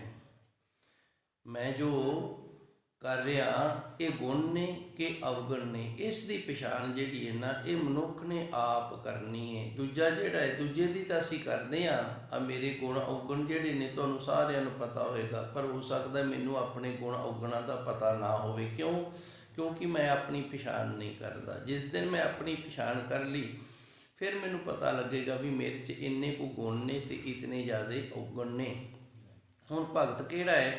ਜਿਹੜਾ ਉਸ ਪ੍ਰਭੂ ਪਰਮਾਤਮਾ ਦੇ ਨਾਮ ਦੇ ਨਾਲ ਜੁੜਿਆ, ਉਹਦੀ ਭਗਤੀ ਕਰਦਾ, ਅੰਦਰੋਂ ਹੰਗਤਾ ਦਾ ਨਾਸ਼ ਕਰ ਲਿਆ ਤੇ ਆਪਣੇ ਅੰਦਰ ਦੇ ਗੁਣ ਤੇ ਅਵਗੁਣ ਨੇ ਜਿਹੜੇ ਉਹਨਾਂ ਦੀ ਪਛਾਣ ਕਰ ਰਿਹਾ ਹੈ। ਆਪਣੇ ਅੰਦਰੋਂ ਬੁਰਾਈਆਂ ਜਿਹੜੀਆਂ ਨੇ ਤੇ ਇਛਾਈਆਂ ਨੇ ਉਹਨਾਂ ਦੀ ਪਛਾਣ ਕਰ ਰਿਹਾ ਵੀ ਮੇਰੇ ਅੰਦਰ ਕਿਤਨੀਆਂ ਕੁ ਬੁਰਾਈਆਂ ਤੇ ਕਿਤਨੀਆਂ ਕੁ ਇਛਾਈਆਂ ਹਨ ਜੀ। ਗੁਣ ਅਵਗੁਣ ਪਛਾਣੈ, ਹਰ ਨਾਮ ਵਖਾਣੈ, ਪੈ ਭਗਤ ਮੀਠੀ ਲਾਗੀ। ਗੁਣ ਅਵਗੁਣ ਪਛਾਣੇ। ਹੁਣ ਇਹ ਨਹੀਂ ਵੀ ਮੈਂ ਪਛਾਣ ਲਏ ਨੇ ਵੀ ਮੇਰੇ ਅੰਦਰ ਆਹ ਗੁਣ ਹੈ ਤੇ ਇਹ ਔਗਣ ਹੈ। ਇਹਨਾਂ ਨੂੰ ਪਛਾਣ ਕੇ ਕੀ ਕਰਨਾ ਹੈ? ਭੈ ਭਗਤ ਮੀਠੀ ਲਾਗੀ। ਭੈ ਦਾ ਅਰਥ ਹੁੰਦਾ ਡਰ। ਤੇ ਜਦੋਂ ਬੰਦੇ ਨੂੰ ਡਰ ਹੋਵੇ ਨਾ, ਔਗਣ ਫੇਰ ਛੱਡਦਾ ਉਹ। ਜਦੋਂ ਡਰ ਤੋਂ ਬਿਨਾਂ ਔਗਣ ਨਹੀਂ ਛੱਡੇ ਜਾਂਦੇ। ਬੱਚਾ ਹੈ, ਬੱਚੇ ਨੂੰ ਮਾਤਾ ਪਿਤਾ ਦਾ ਡਰ ਹੈ ਨਾ, ਤੇ ਉਹਦੇ ਅੰਦਰ ਜਿਹੜੀਆਂ ਬੁਰਾਈਆਂ ਨੇ ਉਹ ਡਰਦਾ ਮਾਰਾ ਉਹਨਾਂ ਬੁਰਾਈਆਂ ਨੂੰ ਛੱਡ ਦੇਵੇਗਾ। ਆ ਸਕੂਲਾਂ ਦੇ ਵਿੱਚ ਪਹਿਲੋਂ ਮੈਂ ਵੀ ਕੁੱਟਦਾ ਰਿਹਾ, ਕਈਆਂ ਬੱਚਿਆਂ ਨੂੰ ਕੁੱਟਣਾ ਪੈਂਦਾ ਸੀ। ਉਹ ਕੁੱਟਿਆ ਇਸ ਕਰਕੇ ਨਹੀਂ ਸੀ ਜਾਂਦਾ ਵੀ ਸਾਡੇ ਦੁਸ਼ਮਣ ਨੇ, ਉਹ ਕੁੱਟਿਆ ਇਸ ਕਰਕੇ ਜਾਂਦਾ ਸੀ ਵੀ ਇਹਨਾਂ ਦੇ ਅੰਦਰ ਨਾ ਬੁਰਾਈ ਇਹ ਸਕੂਲ ਦਾ ਕੰਮ ਨਹੀਂ ਕਰਕੇ ਲੈ ਕੇ ਆਉਂਦੇ, ਤੇ ਇਹ ਬੁਰਾਈ ਹੈ ਜਿਹੜੀ ਇਹ ਡੰਡੇ ਦੇ ਡਰ ਦੇ ਨਾਲ ਦੂਰ ਹੋ ਜਾਵੇ। ਮਾਸਟਰ ਜਿਹੜਾ ਉਹ ਬੱਚਿਆਂ ਦਾ ਵੈਰੀ ਨਹੀਂ ਹੁੰਦਾ, ਬੱਚਿਆਂ ਦਾ ਨਿਰਮਾਣ ਦਾਤਾ ਹੁੰਦਾ ਹੈ। ਉਸਨੇ ਬੱਚਿਆਂ ਦਾ ਨਿਰਮਾਣ ਕਰਨਾ ਹੈ, ਬੱਚਿਆਂ ਦਾ ਜੀਵਨ ਬਣਾਉਣਾ ਹੈ। ਤੇ ਕੁੱਟਦਾ ਫਿਰ ਕਿਉਂ ਹੈ? ਇਸ ਕਰਕੇ ਕਿ ਇਹਨਾਂ ਦੇ ਅੰਦਰ ਡਰ ਪੈਦਾ ਹੋ ਜਾਵੇ ਤੇ ਉਹਨਾਂ ਔਗਣਾਂ ਨੂੰ ਉਹ ਛੱਡ ਦੇਵੇ। ਗੁਣ ਔਗਣ ਪਛਾਣੇ। ਗੁਣ ਤੇ ਔਗਣਾਂ ਦੀ ਪਛਾਣ ਕਰਕੇ ਹਰ ਨਾਮ ਵਖਾਣੇ। ਵਖਿਆਣ ਹਰੀ ਪਰਮਾਤਮਾ ਦੇ ਨਾਮ ਦਾ ਕਰਨਾ ਹੈ ਵੀ ਗੁਰੂ ਤੂੰ ਕਿਰਪਾ ਕੀਤੀ ਹੈ, ਮੇਰੇ ਅੰਦਰ ਜਿਹੜੇ ਔਗਣ ਨੇ ਉਹਨਾਂ ਦੀ ਮੈਨੂੰ ਪਛਾਣ ਹੋਣ ਲੱਗੀ ਹੈ। ਭੈ ਫਿਰ ਡਰ ਦੇ ਵਿੱਚ ਰਵੇ ਵੀ ਗੁਰੂ ਦੇ ਨਾਲੋਂ ਮੇਰੀ ਕਿਤੇ ਟੁੱਟ ਨਾ ਜਾਵੇ। ਭੈ ਭਗਤ ਮਿੱਠੀ ਲੱਗੀ। ਗੁਰੂ ਦਾ ਡਰ ਹੈ ਨਾ ਜਿਹੜਾ, ਇਹ ਮਿੱਠਾ ਲੱਗੇ, ਪਿਆਰਾ ਲੱਗੇ, ਚੰਗਾ ਲੱਗੇ। ਗੁਰੂ ਦੀ ਭੈ ਦੇ ਵਿੱਚ ਰਹਿ ਕੇ ਜਿਹੜੀ ਭਗਤੀ ਕਰਨੀ ਹੈ ਨਾ, ਇਹ ਚੰਗੀ ਲੱਗੇ। ਬੱਚਾ ਹੈ, ਬੱਚਾ ਡਰ ਦੇ ਵਿੱਚ ਬੈਠਾ ਹੈ ਤੇ ਕੁਝ ਪੜ੍ਹ ਲੇਗਾ, ਕੁਝ ਕਰ ਲੇਗਾ। ਜੇ ਉਹਨੂੰ ਡਰ ਚੰਗਾ ਨਹੀਂ ਨਾ ਲੱਗਦਾ ਤੇ ਫਿਰ ਉਹ ਉੱਥੇ ਬਵੇਗਾ ਨਹੀਂ। ਉਹ ਬੱਚਾ ਫਿਰ ਕੀ ਕਰਦਾ ਹੈ? ਮੈਂ ਦੱਸ ਦਿੰਦਾ, ਬੱਚਿਆਂ ਦੀ ਗੌਰ ਕਰਿਆ ਕਰੋ। ਉਹ ਬੱਚਾ ਸਕੂਲ ਨਹੀਂ ਜਾਏਗਾ, ਘਰੋਂ ਪਰੌਂਠੇ ਲੈ ਲਵੇਗਾ, ਕਿਸੇ ਪਾਰਕ ਦੇ ਵਿੱਚ ਜਾਂ ਕਿਸੇ ਹੋਰ ਟਿਕਾਣੇ 'ਤੇ ਬੈਠ ਕੇ ਖਾ ਕੇ ਤੇ ਛੁੱਟੀ ਦੇ ਟਾਈਮ ਘਰੇ ਆ ਜਾਂਦਾ। ਕਿਉਂ? ਕਿਉਂਕਿ ਇਹਨੂੰ ਮਾਸਟਰ ਦੀ ਘੂਰ ਹੈ ਜਿਹੜੀ ਉਹ ਚੰਗੀ ਨਹੀਂ ਲੱਗਦੀ। ਇਸੇ ਤਰ੍ਹਾਂ ਜਿਹੜੇ ਗੁਰਸਿੱਖਾਂ ਨੂੰ ਧੰਨ ਗੁਰੂ 10ਵੇਂ ਪਾਤਸ਼ਾਹ ਦੀ ਘੂਰ ਨਹੀਂ ਚੰਗੀ ਲੱਗਦੀ, ਗੁਰੂ ਗ੍ਰੰਥ ਸਾਹਿਬ ਜੀ ਦੀ ਘੂਰ ਚੰਗੀ ਨਹੀਂ ਲੱਗਦੀ ਨਾ, ਤੇ ਉਹ ਫਿਰ ਕੀ ਕਰਦੇ ਨੇ? ਅੰਮ੍ਰਿਤ ਭੰਗ ਕਰ ਦਿੰਦੇ ਨੇ, ਨਹੀਂ ਇਸ ਮਾਰਗ ਤੇ ਤੁਰਦੇ। ਗੁਣ ਔਗਣ ਪਛਾਣੇ, ਗੁਣ ਤੇ ਔਗਣਾਂ ਦੀ ਪਛਾਣ ਕਰੇ, ਹਰ ਨਾਮ ਵਖਾਣੇ, ਹਰੀ ਪਰਮਾਤਮਾ ਦਾ ਨਾਮ ਦਾ ਵਿਖਿਆਨ ਕਰੇ। ਭੈ ਭਗਤ ਮਿੱਠੀ ਲਾਗੀ, ਤੇ ਗੁਰੂ ਦੇ ਭੈ ਦੇ ਵਿੱਚ ਰਹਿ ਕੇ ਭਗਤੀ ਕਰਨੀ ਹੈ ਜਿਹੜੀ, ਇਹ ਮਿੱਠੀ ਲੱਗਣੀ ਕਰੇ ਜੀ। ਹਰ ਦਿਨ ਭਗਤ ਕਰਹਿ ਦਿਨ ਰਾਤੀ, ਘਰ ਹੀ ਮਹਿ ਬੈਰਾਗੀ। ਇਹਦੇ ਲਈ ਹੁਣ ਜੰਗਲਾਂ ਦੇ ਵਿੱਚ ਨਹੀਂ ਜਾਣਾ ਵੀ ਘਰ ਛੱਡ ਦਿੱਤਾ, ਪਰਿਵਾਰ ਛੱਡ ਦਿੱਤਾ ਤੇ ਜੰਗਲਾਂ ਦੇ ਵਿੱਚ ਚਲੇ ਗਏ। ਵੇਖਿਆ ਗਿਆ ਹੈ ਬੜੇ ਵੱਡੇ ਰਿਸ਼ੀ ਮੁਨੀ ਸਨ, ਉਹ ਵੱਡੇ ਵੱਡੇ ਜਿਹੜੇ ਰਿਸ਼ੀ ਮੁਨੀ ਸਨ ਨਾ, ਜੰਗਲਾਂ ਦੇ ਵਿੱਚ ਜਾ ਕੇ ਬੰਦਗੀ ਜ਼ਰੂਰ ਕਰਨ ਲੱਗ ਜਾਂਦੇ ਸਨ, ਪਰ ਬੁਰਾਈਆਂ ਨੇ ਜਿਹੜੀਆਂ ਉਹ ਉਹਨਾਂ ਨੂੰ ਉੱਥੇ ਵੀ ਜਾ ਕੇ ਜਕੜ ਲੈਂਦੀਆਂ ਸਨ। ਜਿਹੜੀਆਂ ਬੁਰਾਈਆਂ ਨੇ ਨਾ ਉਹਨਾਂ ਨੂੰ ਉੱਥੇ ਵੀ ਜਾ ਕੇ ਜਕੜ ਲੈਂਦੀਆਂ ਸਨ। ਤੇ ਜਿਹੜਾ ਘਰ ਪਰਿਵਾਰ ਵਾਲਾ ਹੁੰਦਾ ਸੀ ਸਮਾਂ ਉਹ ਕਾਮਯਾਬ ਹੋ ਗਿਆ। ਧੰਨ ਗੁਰੂ ਗ੍ਰੰਥ ਸਾਹਿਬ ਦੇ ਵਿੱਚ ਜਿੰਨੇ ਵੀ ਭਗਤ ਨੇ ਨਾ, ਇਹ ਸਾਰੇ ਘਰ ਪਰਿਵਾਰ ਵਾਲੇ ਨੇ। ਭਗਤਾਂ ਨੇ ਤੇ ਸਿੱਧਾ ਹੀ ਕਹਿ ਦਿੱਤਾ, ਘਰ ਕੀ ਗੀਹਨ ਚੰਗੀ ਜਨ ਧੰਨਾ ਲੈਵੇ ਮੰਗੀ। ਕਹਿੰਦਾ ਮੈਂ ਤੈਨੂੰ ਮੰਗਦਾ ਮੇਰੀ ਘਰ ਦੀ ਚੰਗੀ ਹੋਵੇ, ਚੰਗੀ ਦੇ ਦੀ, ਨੇਕ ਦੇ ਦੀ, ਸਿਆਣੀ ਦੇ ਦੀ। ਮੰਗ ਕੇ ਲੈ ਲਈ ਉਸ ਪ੍ਰਭੂ ਪਰਮਾਤਮਾ ਤੋਂ। ਧੰਨ ਗੁਰੂ ਜੀ ਰਹਿਮਤ ਕਰਦੇ ਨੇ ਸੱਚੇ ਸਤਿਗੁਰ। ਅਣਦਿਨ ਭਗਤ ਕਰੇ ਦਿਨ ਰਾਤੀ, ਦਿਨ ਤੇ ਰਾਤ ਉਸ ਪ੍ਰਭੂ ਪਰਮਾਤਮਾ ਦੀ ਭਗਤੀ ਕਰਦਾ ਰਵੇ। ਘਰ ਹੀ ਮਹਿ ਬੈਰਾਗੀ, ਆਪਣੇ ਘਰ ਪਰਿਵਾਰ ਦੇ ਵਿੱਚ ਰਵੇ ਤੇ ਰਵੇ ਬੈਰਾਗ ਦੇ ਨਾਲ। ਬੈਰਾਗ ਜਿਹੜਾ ਹੁੰਦਾ ਨਾ, ਜਦੋਂ ਇੱਕ ਦੇ ਨਾਲ ਪ੍ਰੇਮ ਹੋ ਜਾਵੇ ਤੇ ਫਿਰ ਉਸ ਤੋਂ ਬਿਨਾਂ ਕੁਝ ਹੋਰ ਵੀ ਚੰਗਾ ਨਹੀਂ ਲੱਗਦਾ, ਇਸ ਨੂੰ ਬੈਰਾਗ ਆਖਦੇ ਨੇ। ਤੇ ਇਸ ਦੇ ਲਈ ਜਿਹੜਾ ਦ੍ਰਿਸ਼ਟਾਂਤ ਤੇ ਨੁਕਤਾ ਸਮਝਣ ਵਾਸਤੇ ਉਹ ਇਹ ਹੈ ਕਿ ਬੱਚਾ ਨਾ ਨਾਨਕੇ ਗਿਆ ਆਪਣੀ ਮੰਮੀ ਦੇ ਨਾਲ, ਨਾਨਕ ਪਿੰਡ ਗਿਆ ਤੇ ਹੁਣ ਨਾਨਕਿਆਂ ਦਾ ਸੁਭਾਅ ਹੁੰਦਾ ਵੀ ਇਹ ਬੱਚੇ ਕਿਹੜੇ ਰੋਜ਼-ਰੋਜ਼ ਆਉਂਦੇ ਨੇ। ਆਪਣੇ ਪੋਤਰਿਆਂ ਦੇ ਨਾਲੋਂ ਦੋਤੇ ਜਿਹੜੇ ਨੇ ਨਾ ਕੁਦਰਤੀ ਪਿਆਰੇ ਲੱਗਦੇ ਨੇ। ਕਦੀ ਮਾਮਾ ਆ ਗਿਆ ਉਹਨੇ ਕੁਝ ਲਿਆ ਦਿੱਤਾ ਹੈ, ਕਦੀ ਨਾਨੀ ਗਈ ਹੈ ਬਾਹਰ ਉਹ ਲਿਆਈ ਹੈ, ਨਾਨਾ ਲਿਆਇਆ ਹੈ, ਹੋਰ ਮਾਸੀਆਂ ਲਿਆਈਆਂ ਨੇ, ਮਾਮੀਆਂ ਲਿਆਈਆਂ ਨੇ। ਬੱਚੇ ਨੂੰ ਤਾਂ ਮੌਜ ਲੱਗ ਗਈ ਹੈ। ਉਹ ਮੌਜ ਕਦੋਂ ਤੱਕ ਹੈ? ਜਦੋਂ ਤੱਕ ਬੱਚੇ ਦੀ ਮਾਂ ਬੱਚੇ ਦੇ ਕੋਲ ਹੈ। ਉਦੋਂ ਤਾਂ ਬੱਚੇ ਨੇ ਸਾਰੇ ਪਦਾਰਥਾਂ ਨੂੰ ਵੇਖ ਕੇ ਕਹਿ ਦਿੱਤਾ ਕੋਈ ਗੱਲ ਨਹੀਂ ਮੰਮੀ ਮੈਂ ਲਾਵਾਂਗਾ ਮਹੀਨਾ ਤੇ ਫਿਰ ਮੇਰੀ ਨਾਨੀ ਮੈਨੂੰ ਛੱਡ ਆਵੇਗੀ। ਪਰ ਜਦੋਂ 2 ਕੁ ਦਿਨ ਹੋਏ ਨੇ ਨਾ ਮੰਮੀ ਗਈ ਨੂੰ ਤੇ ਬੱਚੇ ਦਾ ਜੀ ਲੱਗਣੋਂ ਹਟ ਗਿਆ ਹੈ, ਕਿਉਂਕਿ ਉਹ ਮੰਮੀ ਦੇ ਨਾਲ ਜੁੜਿਆ ਹੋਇਆ ਹੈ। ਜਦੋਂ ਮਾਂ ਦੇ ਨਾਲ ਜੁੜਿਆ ਹੋਇਆ ਜੀ ਲੱਗਣੋਂ ਹਟ ਗਿਆ ਤੇ ਹੁਣ ਨਾਨੀ ਜਿਹੜੀ ਏ ਉਹਦੇ ਪਦਾਰਥ ਵੀ ਚੰਗੇ ਨਹੀਂ ਲੱਗਦੇ, ਮਾਮੀ ਦੇ ਵੀ ਚੰਗੇ ਨਹੀਂ ਲੱਗਦੇ, ਮਾਸੀ ਵੀ ਕੋਈ ਨਹੀਂ ਚੰਗਾ ਲੱਗਦਾ। ਕਹਿੰਦਾ ਬਸ ਮੇਰਾ ਤਾਂ ਜੀ ਉਧਰ ਗਿਆ, ਮੈਨੂੰ ਛੱਡ ਕੇ ਆਓ, ਕਿਉਂਕਿ ਵਿਰਾਗ ਆ ਗਿਆ। ਇਸ ਦਾ ਨਾਮ ਵਿਰਾਗ ਹੈ। ਜਦੋਂ ਕੁਝ ਵੀ ਚੰਗਾ ਨਾ ਲੱਗੇ, ਕੇਵਲ ਤੇ ਕੇਵਲ ਮਨ ਇੱਕ ਦਾ ਹੋ ਜੇ, ਉਹਨੂੰ ਵਿਰਾਗ ਆਖਦੇ ਨੇ। ਘਰ ਹੀ ਮਹਿ ਬੈਰਾਗੀ। ਧੰਨ ਗੁਰੂ ਜੀ ਰਹਿਮਤ ਕਰਦੇ ਨੇ ਜਿਹੜੇ ਭਗਤ ਨੇ ਉਹ ਦਿਨ ਤੇ ਰਾਤ ਉਸ ਪ੍ਰਭੂ ਪਰਮਾਤਮਾ ਦੀ ਭਗਤੀ ਕਰਦੇ ਨੇ ਤੇ ਦਿਨ ਤੇ ਰਾਤ ਉਸ ਪ੍ਰਭੂ ਪਰਮਾਤਮਾ ਦੇ ਨਾਲ ਜੁੜੇ ਰਹਿੰਦੇ ਨੇ। ਘਰ ਪਰਿਵਾਰ ਦੇ ਵਿੱਚ ਰਹਿ ਕੇ ਵੀ ਉਹ ਇੱਕ ਦੇ ਨਾਲ ਜੁੜ ਕੇ ਵਿਰਾਗ ਦੇ ਵਿੱਚ ਰਹਿੰਦੇ ਹਨ ਜੀ। ਭਗਤੀ ਰਾਤੇ ਸਦਾ ਮਨ ਨਿਰਮਲ, ਹਰ ਜੀਉ ਵੇਖੈ ਸਦਾ ਨਾਲੇ। ਭਗਤੀ ਦੇ ਵਿੱਚ ਰੰਗਿਆ ਹੋਇਆਂ ਦਾ ਸਦਾ ਮਨ ਪਵਿੱਤਰ ਰਹਿੰਦਾ ਹੈ ਤੇ ਹਰੀ ਅਕਾਲ ਪੁਰਖ ਵਾਹਿਗੁਰੂ ਨੂੰ ਸਦਾ ਹਾਜ਼ਰ ਨਾਜ਼ਰ ਜਾਣਦੇ ਨੇ। ਜਦੋਂ ਅਸੀਂ ਰੱਬ ਨੂੰ ਹਾਜ਼ਰ ਨਾਜ਼ਰ ਜਾਣਨ ਲੱਗ ਜਾਈਏ ਨਾ ਤੇ ਫਿਰ ਸਾਡੇ ਤੋਂ ਗੁਨਾਹ ਕੋਈ ਨਹੀਂ ਹੁੰਦਾ। ਤੇ ਜੇ ਹਾਜ਼ਰ ਨਾਜ਼ਰ ਨਾ ਜਾਣੀਏ ਤੇ ਫਿਰ ਜੋ ਮਰਜ਼ੀ ਕਰੀ ਜਾਈਏ। ਇੱਕ ਸੰਤ ਸੀ, ਉਸ ਦੇ 3 ਸੇਵਕ ਸਨ। ਉਸਨੇ ਉਹਨਾਂ ਤਿੰਨਾਂ ਦੇ ਵਿੱਚੋਂ ਨਾ ਕਿਸੇ ਇੱਕ ਨੂੰ ਗੱਦੀ ਨਿਸ਼ੀ ਕਰਨਾ ਸੀ ਵੀ ਮੇਰੇ ਮਗਰੋਂ ਸੰਗਤ ਨੂੰ ਇਹ ਸੰਭਾਲ ਲਵੇ, ਡੇਰੇ ਦੀ ਜ਼ਿੰਮੇਵਾਰੀ ਇਹਨੂੰ ਦਿੱਤੀ ਜਾਵੇ। ਤੇ ਹੁਣ ਫੈਸਲਾ ਕਿਵੇਂ ਹੋਵੇ? ਸੰਤ ਨੇ ਤਿੰਨਾਂ ਨੂੰ ਇੱਕ ਇੱਕ ਕੁੱਕੜ ਫੜਾ ਦਿੱਤਾ। ਕਹਿੰਦਾ ਇਹਨਾਂ ਨੂੰ ਨਾ ਇਹ ਕੁੱਕੜ ਉੱਥੇ ਮਾਰ ਕੇ ਲੈ ਕੇ ਆਉਣਾ ਹੈ ਜਿੱਥੇ ਕੋਈ ਨਾ ਤੁਹਾਨੂੰ ਵੇਖਦਾ ਹੋਵੇ। ਹੁਣ ਕੋਈ ਕਿਤੇ ਲੈ ਕੇ ਵੜ ਗਿਆ, ਕੋਈ ਕਿਤੇ ਲੈ ਕੇ ਵੜ ਗਿਆ, ਵੀ ਸਾਨੂੰ ਇੱਥੇ ਕਿਹੜਾ ਕੋਈ ਵੇਖਦਾ ਹੈ। ਇੱਕ ਜਿਹੜਾ ਨਾ ਉਹ ਜਿਉਂਦਾ ਕੁੱਕੜ ਲੈ ਕੇ ਆ ਗਿਆ। ਪੁੱਛਿਆ ਵੀ 2 ਮਾਰ ਕੇ ਲੈ ਤੇ ਤੂੰ ਜਿੰਦਾ ਲੈ ਆਇਆ? ਕਹਿੰਦਾ ਜੀ ਤੁਸੀਂ ਆਖਿਆ ਸੀ ਨਾ ਜਿੱਥੇ ਕੋਈ ਨਾ ਵੇਖਦਾ ਹੋਵੇ। ਵੇਖੈ ਸਦਾ ਨਾਲੇ, ਉਹਨੂੰ ਮੈਂ ਸਦਾ ਨਾਲ ਵੇਖਦਾ, ਉਹ ਤਾਂ ਮੈਨੂੰ ਵੇਖ ਰਿਹਾ ਨਾ। ਭਗਤੀ ਰਾਤੇ ਸਦਾ ਮਨ ਨਿਰਮਲ, ਭਗਤੀ ਦੇ ਵਿੱਚ ਰੰਗਿਆਂ ਦਾ ਮਨ ਪਵਿੱਤਰ ਹੋ ਜਾਂਦਾ। ਹਰ ਜੀਉ ਵੇਖੇ ਸਦਾ ਨਾਲੇ, ਤੇ ਉਹ ਹਰੀ ਅਕਾਲ ਪੁਰਖ ਵਾਹਿਗੁਰੂ ਨੂੰ ਸਦਾ ਅੰਗ ਸੰਗ ਸੰਭਾਲਦੇ ਹਨ ਜੀ।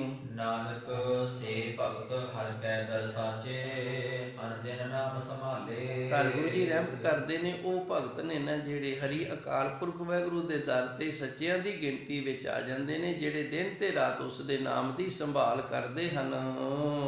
ਮਨਮੁਖ ਭਗਤ ਕਰਹਿ ਬਿਨ ਸਤਿਗੁਰ, ਬਿਨ ਸਤਿਗੁਰ ਭਗਤ ਨਾ ਹੋਈ ਰਾਮ। ਹੁਣ ਧੰਨ ਗੁਰੂ ਜੀ ਨੇ ਦੂਸਰਾ ਪੱਖ ਜਿਹੜਾ ਉਹ ਚੁਣਨਾ ਕੀਤਾ ਹੈ, ਮਨਮੁਖ ਭਗਤ ਕਰਹਿ ਬਿਨ ਸਤਿਗੁਰ।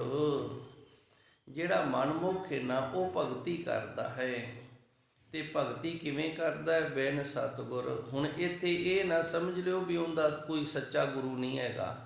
ਬਿਨ ਸਤਿਗੁਰ ਦਾ ਅਰਥ ਹੈ ਵੀ ਉਹਦਾ ਗੁਰੂ ਤਾਂ ਸੱਚਾ ਹੈਗਾ ਏ, ਗੁਰੂ ਤਾਂ ਹੈ ਉਸ ਦਾ, ਪਰ ਗੁਰੂ ਦੇ ਨਿਯਮ ਦੇ ਵਿੱਚ ਨਹੀਂ ਚੱਲਦਾ, ਗੁਰੂ ਦੀ ਮਰਿਆਦਾ ਦੇ ਵਿੱਚ ਨਹੀਂ ਰਹਿੰਦਾ। ਇਸ ਕਰਕੇ ਉਹਨੂੰ ਬਿਨ ਸਤਿਗੁਰ ਆਖਿਆ ਮਨਮੁਖ, ਕਿਉਂਕਿ ਉਹਨੇ ਗੁਰਮੁਖਤਾ ਵਾਲਾ ਜੀਵਨ ਹੈ ਜਿਹੜਾ ਉਹ ਛੱਡ ਕੇ ਨਾ ਮਨਮੁਖਤਾਈ ਵਾਲਾ ਜੀਵਨ ਉਹ ਧਾਰਨ ਕਰ ਲਿਆ। ਮਨਮੁਖ ਆਪਣੇ ਮਨ ਨੂੰ ਅੱਗੇ ਰੱਖਦਾ, ਗੁਰੂ ਦੇ ਗਿਆਨ ਨੂੰ ਅੱਗੇ ਨਹੀਂ ਰੱਖਦਾ। ਜੇ ਗੁਰੂ ਦੇ ਗਿਆਨ ਨੂੰ ਅੱਗੇ ਰੱਖਦਾ ਹੁੰਦਾ ਫਿਰ ਉਹਨੇ ਗੁਰਮੁਖ ਆ ਜਾਣਾ ਸੀ, ਗੁਰੂ ਜੀ ਨੂੰ ਮਨਮੁਖ ਲਿਖਣ ਦੀ ਲੋੜ ਹੀ ਨਹੀਂ ਸੀ ਪੈਣੀ।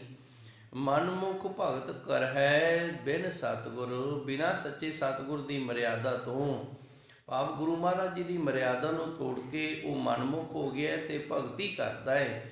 ਬਿਨ ਸਤਿਗੁਰ ਭਗਤ ਨਾ ਹੋਈ ਰਾਮ, ਤੇ ਬਿਨਾਂ ਸੱਚੇ ਸਤਿਗੁਰ ਦੀ ਮਰਿਆਦਾ ਦੇ ਵਿੱਚ ਰਿਹਾ ਤੋਂ ਭਗਤੀ ਨਹੀਂ ਹੁੰਦੀ। ਹੁਣ ਬਾਬਾ ਪ੍ਰਿਥੀ ਜੀ ਸੀ, ਬੜੀ ਸੇਵਾ ਕਰਦੇ ਸਨ, ਕਿੰਨੀ ਕਾਰ ਭੇਟ ਆ ਜਾਂਦੀ, ਉਹਦੀ ਜ਼ਿੰਮੇਵਾਰੀ ਸਾਰੀ ਉਹਨਾਂ ਕੋਲ ਸੀ।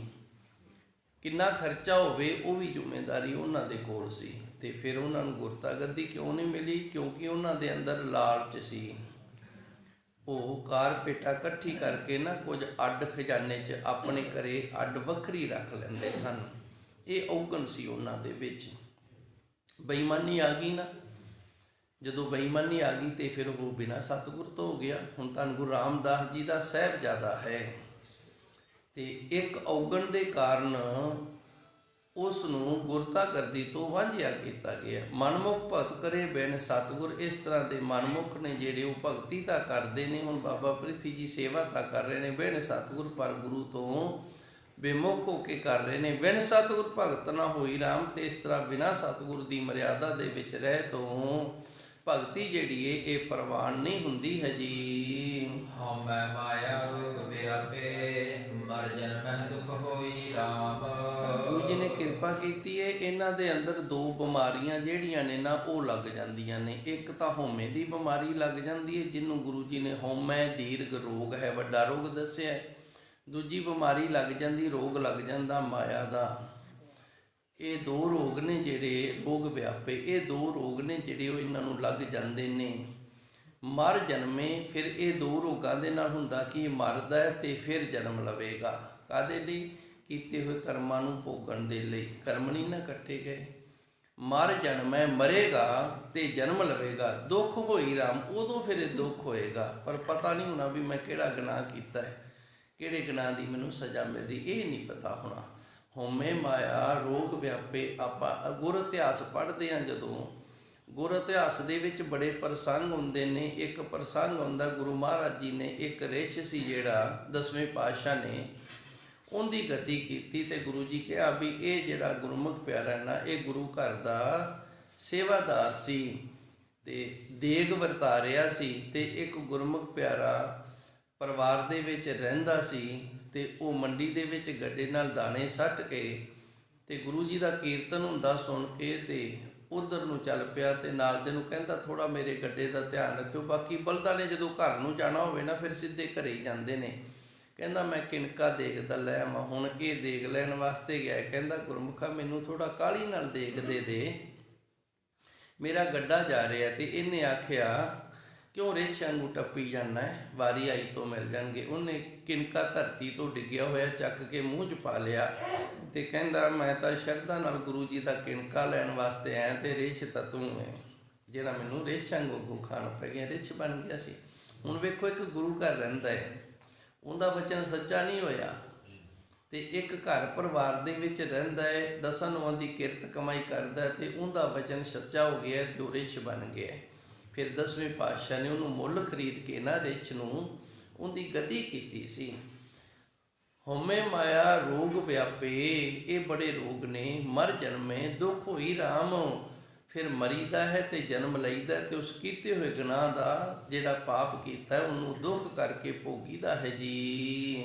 ਮਰ ਜਨਮਹਿ ਦੁਖ ਹੋਈ, ਦੂਜੈ ਭਾਏ ਪਰਜ ਵਿਗੋਈ, ਬਿਨ ਗੁਰ ਤਤ ਨ ਜਾਣਿਆ। ਮਰਾਂਗੇ, ਜਨਮ ਲਵਾਂਗੇ ਤੇ ਜਨਮ ਦੇ ਵਿੱਚ ਦੁਖੀ ਹੋਵਾਂਗੇ, ਦੂਜੇ ਭਾਏ, ਕਿਉਂਕਿ ਸਾਡੇ ਅੰਦਰ ਜਿਹੜੀ ਭਾਏ ਹੈ ਨਾ, ਭਾਵਨਾ ਹੈ, ਉਹ ਦੂਜੀ ਹੈ, ਇੱਕ ਨਹੀਂ ਹੈਗੀ। ਤੇ ਗੁਰੂ ਨਾਨਕ ਦੇਵ ਜੀ ਨੇ ਸਾਨੂੰ ਇੱਕ ਦੇ ਨਾਲ ਜੋੜਿਆ। ਦੂਜੀ ਜਿਹੜੀ ਹੈ ਉਹ ਮਾਇਆ ਦੀ ਭਾਵਨਾ ਹੈ, ਹਉਮੈ ਦੀ ਭਾਵਨਾ ਹੈ, ਆਪੇ ਦੀ ਭਾਵਨਾ, ਇਹ ਦੂਜੀ ਹੈ। ਪਰਜ ਵਗੋਈ, ਪਰਜ ਆਪਾਂ ਸਾਰੇ ਪਰਜਾ ਦੇ ਵਿੱਚ ਆ ਜਾਂਦੇ ਹਾਂ, ਜਿਤਨੀ ਲੁਕਾਈ ਹੈ ਸਾਰੀ ਪਰਜਾ ਹੈ। ਵਗੋਈ ਦਾ ਅਰਥ ਹੈ ਖਰਾਬ ਹੋ ਜਾਣਾ। ਬਿਨ ਗੁਰ ਤਤ ਨਾ ਜਾਣਿਆ, ਜਦੋਂ ਤੱਕ ਅਸੀਂ ਗੁਰੂ ਦੇ ਲੜ ਨਹੀਂ ਲੱਗਦੇ, ਗੁਰੂ ਮਹਾਰਾਜ ਜੀ ਦੇ ਗਿਆਨ ਦੇ ਨਾਲ ਨਹੀਂ ਜੁੜਦੇ, ਉਦੋਂ ਤੱਕ ਤਤ ਦੀ ਜਿਹੜੀ ਪਛਾਣ ਹੈ ਉਹ ਨਹੀਂ ਹੁੰਦੀ ਹੈ ਜੀ। ਭਗਤ ਬਿਹੁਨਾ ਸਭ ਜਗ ਭਰਮਿਆ, ਅੰਤ ਗਿਆ ਪਛਤਾਨਿਆ। ਭਗਤੀ ਤੋਂ ਸਖਣਾ ਜਿਹੜਾ ਹੈ ਨਾ, ਇਹ ਸਾਰਾ ਜਗ ਜਿਹੜਾ ਇਹ ਭਰਮ ਦੇ ਵਿੱਚ ਪਿਆ ਹੋਇਆ ਹੈ। ਭਗਤੀ ਤੋਂ ਸਖਣਾ ਜਿਹੜਾ ਸਾਰੇ ਦਾ ਸਾਰਾ ਸੰਸਾਰ, ਸਾਰੀ ਪਰਜ ਜਿਤਨੀ ਵੀ ਲੁਕਾਈ ਹੈ, ਇਹ ਸਾਰੀ ਦੀ ਸਾਰੀ ਭਰਮੀ ਹੋਈ ਹੈ, ਵਹਿਮ ਦੇ ਵਿੱਚ, ਭਰਮ ਦੇ ਵਿੱਚ। ਇਹਦੇ ਤੋਂ ਬਿਨਾਂ, ਭਗਤੀ ਤੋਂ ਬਿਨਾਂ ਗਤੀ ਨਹੀਂ ਹੋਏਗੀ। ਅੰਤ ਗਿਆ ਪਛਤਾਨਿਆ, ਤੇ ਜਦੋਂ ਅੰਤ ਸਮੇਂ ਅਸੀਂ ਜਾਵਾਂਗੇ ਨਾ ਅੱਗੇ, ਉਦੋਂ ਫਿਰ ਬੜਾ ਪਛਤਾਵਾ ਹੁੰਦਾ ਹੈ ਜੀ। ਕੋਟ ਮਦੇ ਕਿਨੈ ਪਛਾਣਿਆ, ਹਰ ਨਾਮਾ ਸਚ ਸੋਈ। ਕਰੋੜਾਂ ਦੇ ਵਿੱਚੋਂ, ਕੋਟ ਮੱਧੇ ਦਾ ਅਰਥ ਹੈ ਕਰੋੜਾਂ ਦੇ ਵਿੱਚੋਂ ਕਿਨੇ ਪਛਾਣਿਆ, ਕਿਸੇ ਵਿਰਲੇ ਨੇ ਪਛਾਣ ਕੀਤੀ ਹੈ। ਹਰ ਨਾਮਾ, ਹਰੀ ਅਕਾਲ ਪੁਰਖ ਵਾਹਿਗੁਰੂ ਦੇ ਨਾਮ ਦੀ। ਕੋਟ ਮੱਧੇ ਕਿਨੇ ਪਛਾਣਿਆ, ਕਰੋੜਾਂ ਦੇ ਵਿੱਚੋਂ ਕਿਸੇ ਇੱਕ ਨੂੰ ਪਛਾਣ ਹੋਈ ਹੈ। ਹਰ ਨਾਮਾ, ਹਰੀ ਪਰਮਾਤਮਾ ਦੇ ਨਾਮ ਦੀ। ਸੱਚ ਸੋਈ, ਜਿਹਨੇ ਨਾਮ ਦੀ ਪਛਾਣ ਕਰ ਲਈ ਉਹ ਸੱਚਾ ਹੋ ਗਿਆ। ਕੋਟ ਮੱਧੇ ਕਿੰਨੇ ਪਛਾਣਿਆ, ਕਰੋੜਾਂ ਦੇ ਵਿੱਚੋਂ ਕਿਸੇ ਵਿਰਲੇ ਨੇ ਪਛਾਣ ਕਰ ਲਈ। ਹਰ ਨਾਮਾ, ਹਰੀ ਪਰਮਾਤਮਾ ਦੇ ਨਾਮ ਦੀ।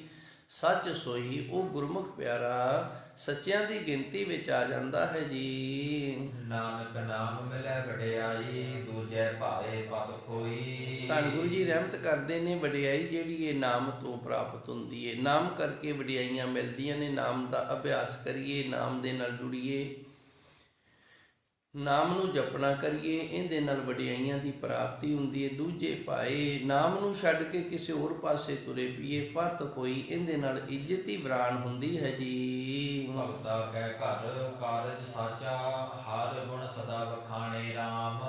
ਧੰਨ ਗੁਰੂ ਜੀ ਰਹਿਮਤ ਕਰਦੇ ਨੇ, ਜਿਹੜੇ ਭਗਤ ਹੁੰਦੇ ਨੇ, ਪ੍ਰਭੂ ਪਰਮਾਤਮਾ ਦੀ ਭਗਤੀ ਕਰਨ ਵਾਲੇ, ਉਹਨਾਂ ਦੇ ਘਰ ਦੇ ਵਿੱਚ ਸਦਾ ਸੱਚ ਦਾ ਕਾਰਜ ਹੁੰਦਾ ਹੈ। ਕਾਰਜ ਸਾਚਾ, ਸੱਚ ਦਾ ਕਾਰਜ ਹੁੰਦਾ ਹੈ। ਜੇ ਬੱਚੀ ਦਾ ਵਿਆਹ ਹੈ ਨਾ, ਇਹ ਨਹੀਂ ਵੀ ਬਰਾਤ ਵਾਲਿਆਂ ਨੂੰ 50 ਕੁ ਮੁਰਗੇ ਆਪਾਂ ਦੇ ਦਿੰਦੇ ਨੇ, ਇਹ ਸੱਚਾ ਕਾਰਜ ਨਹੀਂ ਹੈਗਾ। ਜਾਂ ਸ਼ਰਾਬ ਦੇ ਡੱਬੇ ਖੋਲ੍ਹ ਲੈਣੇ ਨੇ, ਇਹ ਸੱਚਾ ਕਾਰਜ ਨਹੀਂ ਹੈਗਾ, ਇਹ ਗੁਨਾਹ ਵਾਲਾ ਕੰਮ ਹੈ। ਭਗਤਾਂ ਕੇ ਘਰ ਕਾਰਜ ਸਾਚਾ। ਭਗਤ ਕਬੀਰ ਜੀ ਦੀ ਬੱਚੀ ਦਾ ਵਿਆਹ ਸੀ ਤੇ ਮਨ ਦੇ ਵਿੱਚ ਖਿਆਲ ਆਇਆ ਵੀ ਚਲੋ ਆ ਖੱਦਰ ਹੈ ਵਧੀਆ, ਵੇਚ ਲੈਂਦੇ ਹਾਂ ਤੇ ਦਾਲ ਫੁਲਕਾ ਜਿਹੜਾ ਉਹ ਬਰਾਤ ਵਾਸਤੇ ਕਰ ਦਿਆਂਗੇ, ਹੋ ਜਾਏਗਾ, ਕੋਈ ਬਾਹਲੀ ਵੱਡੀ ਗੱਲ ਨਹੀਂ। ਵੇਚਣ ਵਾਸਤੇ ਗਏ ਨੇ ਤੇ ਪ੍ਰਭੂ ਨੇ ਆਖਿਆ ਵੇਖੀਏ ਹਾਂ ਇਹ ਕਾਰਜ ਸੱਚਾ ਕਰਦਾ ਕਿ ਝੂਠਾ ਕਰਦਾ ਹੈ। ਤਾਂ ਭਗਤ ਇਹਦੀ ਪਰਖ ਕਰਨੀ ਜ਼ਰੂਰੀ ਹੈ। ਇੱਕ ਗਰੀਬੜੇ ਜਿਹੇ ਦਾ ਰੂਪ ਧਾਰਨ ਕਰਕੇ ਆਣ ਕੇ ਮੰਗ ਲਿਆ, ਕਹਿੰਦਾ ਇਹ ਤਾਂ ਮੈਨੂੰ ਚਾਹੀਦਾ ਹੈ। ਚੁੱਕ ਕੇ ਦੇ ਦਿੱਤਾ, ਤੇਰਾ ਕਾਰਜ ਜਿਹੜਾ ਉਹ ਸਰ ਜਾਵੇ ਤੇ ਮੇਰੀ ਖੈਰ ਮਹਿਰ ਹੈ। ਭਗਤਾਂ ਕੇ ਘਰ ਕਾਰਜ ਸਾਚਾ। ਇਸ ਤਰ੍ਹਾਂ ਭਗਤ ਕਿਸੇ ਦੇ ਕਾਰਜ ਨੂੰ ਤਾਂ ਸਫਲ ਕਰ ਸਕਦੇ ਨੇ, ਪਰ ਆਪਣੇ ਕਾਰਜ ਨੂੰ ਸਫਲ ਕਰਨ ਦੇ ਲਈ ਕਿਸੇ ਦਾ ਗੱਲ ਨਹੀਂ ਪੁੱਟਦੇ। ਇਹ ਕਾਰਜ ਸੱਚਾ ਹੈ। ਹੁਣ ਇਹਦੇ 'ਚ ਸਾਰੀਆਂ ਗੱਲਾਂ ਆ ਜਾਣਗੀਆਂ। ਭਗਤਾਂ ਕੈ ਘਰ ਕਾਰਜ ਸਾਚਾ, ਹਰ ਗੁਣ ਸਦਾ ਬਖਾਣੇ ਰਾਮ। ਸਦਾ ਹੀ ਹਰੀ ਅਕਾਲ ਪੁਰਖ ਵਾਹਿਗੁਰੂ ਦੇ ਗੁਣਾਂ ਦਾ ਵਿਖਿਆਨ ਕਰਦੇ ਰਹਿੰਦੇ ਹਨ। ਭਗਤ ਖਜ਼ਾਨਾ ਆਪੇ ਦੀਆ, ਕਾਲ ਕੰਟਕ ਮਾਰ ਸਮਾਣੇ ਰਾਮ। ਭਗਤਾਂ ਨੂੰ ਨਾਮ ਦਾ ਖਜ਼ਾਨਾ ਉਸ ਅਕਾਲ ਪੁਰਖ ਵਾਹਿਗੁਰੂ ਨੇ ਆਪ ਦਿੱਤਾ ਹੈ। ਕਾਲ ਕੰਟਕ, ਇਹਨੂੰ ਥੋੜਾ ਜਿਹਾ ਸਮਝਣਾ ਪਏਗਾ ਵੀ ਕਾਲ ਜਿਹੜਾ ਹੈ ਨਾ ਇਹ ਕੰਟਕ ਕਿਵੇਂ ਹੁੰਦਾ ਹੈ। ਕਾਲ ਕਹਿੰਦੇ ਨੇ ਸਮੇਂ ਨੂੰ ਤੇ ਕੰਟਕ ਕਹਿੰਦੇ ਨੇ ਦੁੱਖ ਨੂੰ। ਸਮਾਂ ਨਾ ਜਿਹੜਾ ਇਹ ਦੁੱਖ ਲੈ ਕੇ ਆਉਂਦਾ ਹੈ, ਸਮਾਂ ਜਿਹੜਾ ਇਹ ਸੁੱਖ ਲੈ ਕੇ ਆਉਂਦਾ ਹੈ। ਸਮੇਂ ਦੇ ਨਾਲ ਦੁੱਖ ਤੇ ਸੁੱਖ ਨੇ ਨਾ ਜਿਹੜੇ ਇਹ ਦੋਵੇਂ ਸਾਡੇ ਉੱਤੇ ਆਈ ਜਾਂਦੇ ਨੇ ਤੇ ਅਸੀਂ ਇਹਨੂੰ ਭੋਗੀ ਜਾਂਦੇ ਹਾਂ। ਭਗਤ ਖਜ਼ਾਨਾ ਆਪੇ ਦਿਆ, ਉਸ ਵਾਹਿਗੁਰੂ ਪਰਮਾਤਮਾ ਨੇ ਆਪਣੇ ਭਗਤਾਂ ਨੂੰ ਨਾਮ ਦਾ ਖਜ਼ਾਨਾ ਦਿੱਤਾ ਹੈ, ਭਗਤੀ ਦਾ ਖਜ਼ਾਨਾ ਦਿੱਤਾ ਹੈ। ਕਾਲ ਕੰਟਕ ਮਾਰ ਸਮਾਣੇ ਰਾਮ, ਤੇ ਜਦੋਂ ਉਹਨਾਂ ਦੇ ਪਿਛਲੇ ਕੀਤੇ ਹੋਏ ਕਰਮਾਂ ਦੇ ਨਾਲ ਸਮੇਂ ਨੇ ਜੋ ਚਾਲ ਬਣਾਈ ਹੈ, ਉਹ ਆਪਣੀ ਚਾਲ ਦੇ ਨਾਲ ਇਸ ਤਰ੍ਹਾਂ ਦੀ ਕੋਈ ਮੁਸੀਬਤ ਲੈ ਕੇ ਆਉਂਦਾ ਹੈ ਨਾ, ਉਹ ਨਾਮ ਹੈ ਜਿਹੜਾ ਫਿਰ ਉਸ ਮੁਸੀਬਤ ਨੂੰ ਮਾਰ ਕੇ ਭਜਾ ਦਿੰਦਾ ਹੈ। ਕਾਲ ਕੰਟਕ ਮਾਰ ਸਮਾਣੇ ਰਾਮ, ਮੇਰੇ ਖਿਆਲ ਗੱਲ ਦੀ ਸਮਝ ਨਹੀਂ ਆਈ, ਸਾਖੀ ਦੇ ਨਾਲ ਜੁੜ ਕੇ ਗੱਲ ਦੀ ਸਮਝ ਆ ਜਾਏਗੀ। ਭਗਤ ਸਾਧਨਾ ਜੀ ਹੋਏ ਨੇ, ਇਹਨਾਂ ਨੂੰ ਜਦੋਂ ਗਿਆਨ ਦੀ ਪ੍ਰਾਪਤੀ ਹੋ ਗਈ ਸੀ ਤੇ ਭਗਤ ਸਾਧਨਾ ਜੀ ਨੇ ਫਿਰ ਬ੍ਰਾਹਮਣ ਤੇ ਮਲਾਣੇ ਸਨ ਜਿਹੜੇ, ਇਹਨਾਂ ਸਾਰਿਆਂ ਨੂੰ ਛੱਡ ਦਿੱਤਾ, ਕਿਉਂਕਿ ਉਦੋਂ ਨਾ ਇਹਨਾਂ ਦੇ ਵਿੱਚ ਗਿਰਾਵਟ ਬੜੀ ਆ ਗਈ ਸੀ, ਬੁਰਾਈਆਂ ਬੜੀਆਂ ਆ ਗਈਆਂ ਸਨ। ਧੰਨ ਗੁਰਬਾਣੀ ਦੇ ਅੰਦਰ ਵੀ ਪਾਵਨ ਸ਼ਬਦ ਆਉਂਦਾ, ਥਾ ਨਸ਼ਟ ਜਗ ਭ੍ਰਸ਼ਟ। ਗੁਰੂ ਜੀ ਨੇ ਕਿਹਾ ਕਲਯੁਗ ਇੰਨਾ ਘੋਰ ਹੋ ਗਿਆ ਕਿ ਜਿਹੜੇ ਪਵਿੱਤਰ ਥਾਂ ਨੇ ਨਾ ਉੱਥੋਂ ਰਹਿਣ ਵਾਲੇ ਲੋਕੀ ਭ੍ਰਸ਼ਟ ਹੋ ਗਏ ਨੇ। ਡੂਬਤਾ ਇਹ ਜਾਗੇ, ਇਸ ਤਰ੍ਹਾਂ ਸੰਸਾਰ ਡੁੱਬ ਰਿਹਾ, ਕਿਉਂਕਿ ਸੰਸਾਰੀਆਂ ਨੇ ਤੇ ਇਸ ਪਾਵਨ ਸਥਾਨ ਦੇ ਨਾਲ ਜੁੜ ਕੇ ਹੀ ਆਪਣਾ ਜੀਵਨ ਸਫਲ ਕਰਨਾ ਹੈ ਨਾ। ਤੇ ਜਦੋਂ ਜਿੱਥੇ ਅਸੀਂ ਜਾਵਾਂਗੇ ਉੱਥੇ ਇਸ ਤਰ੍ਹਾਂ ਦੇ ਬੈਠੇ ਹੋਣਗੇ ਤੇ ਫਿਰ ਸਾਡੀ ਜਿਹੜੀ ਸ਼ਰਧਾ ਘਟ ਜਾਂਦੀ। ਜਦੋਂ ਸ਼ਰਧਾ ਘਟ ਜਾਂਦੀ ਏ ਤੇ ਫਿਰ ਭਾਈ ਜਿਹੜੀ ਕਿਰਪਾ ਉਹ ਨਹੀਂ ਹੁੰਦੀ, ਕਿਉਂਕਿ ਭਾਗ ਨੇ ਜਿਹੜੇ ਉਹ ਭਾਵਨਾ ਨੂੰ ਸ਼ਰਧਾ ਨੂੰ ਲੱਗਦੇ ਨੇ। ਭਾਵਨਾ ਆਖ ਲਓ, ਸ਼ਰਧਾ ਆਖ ਲਓ।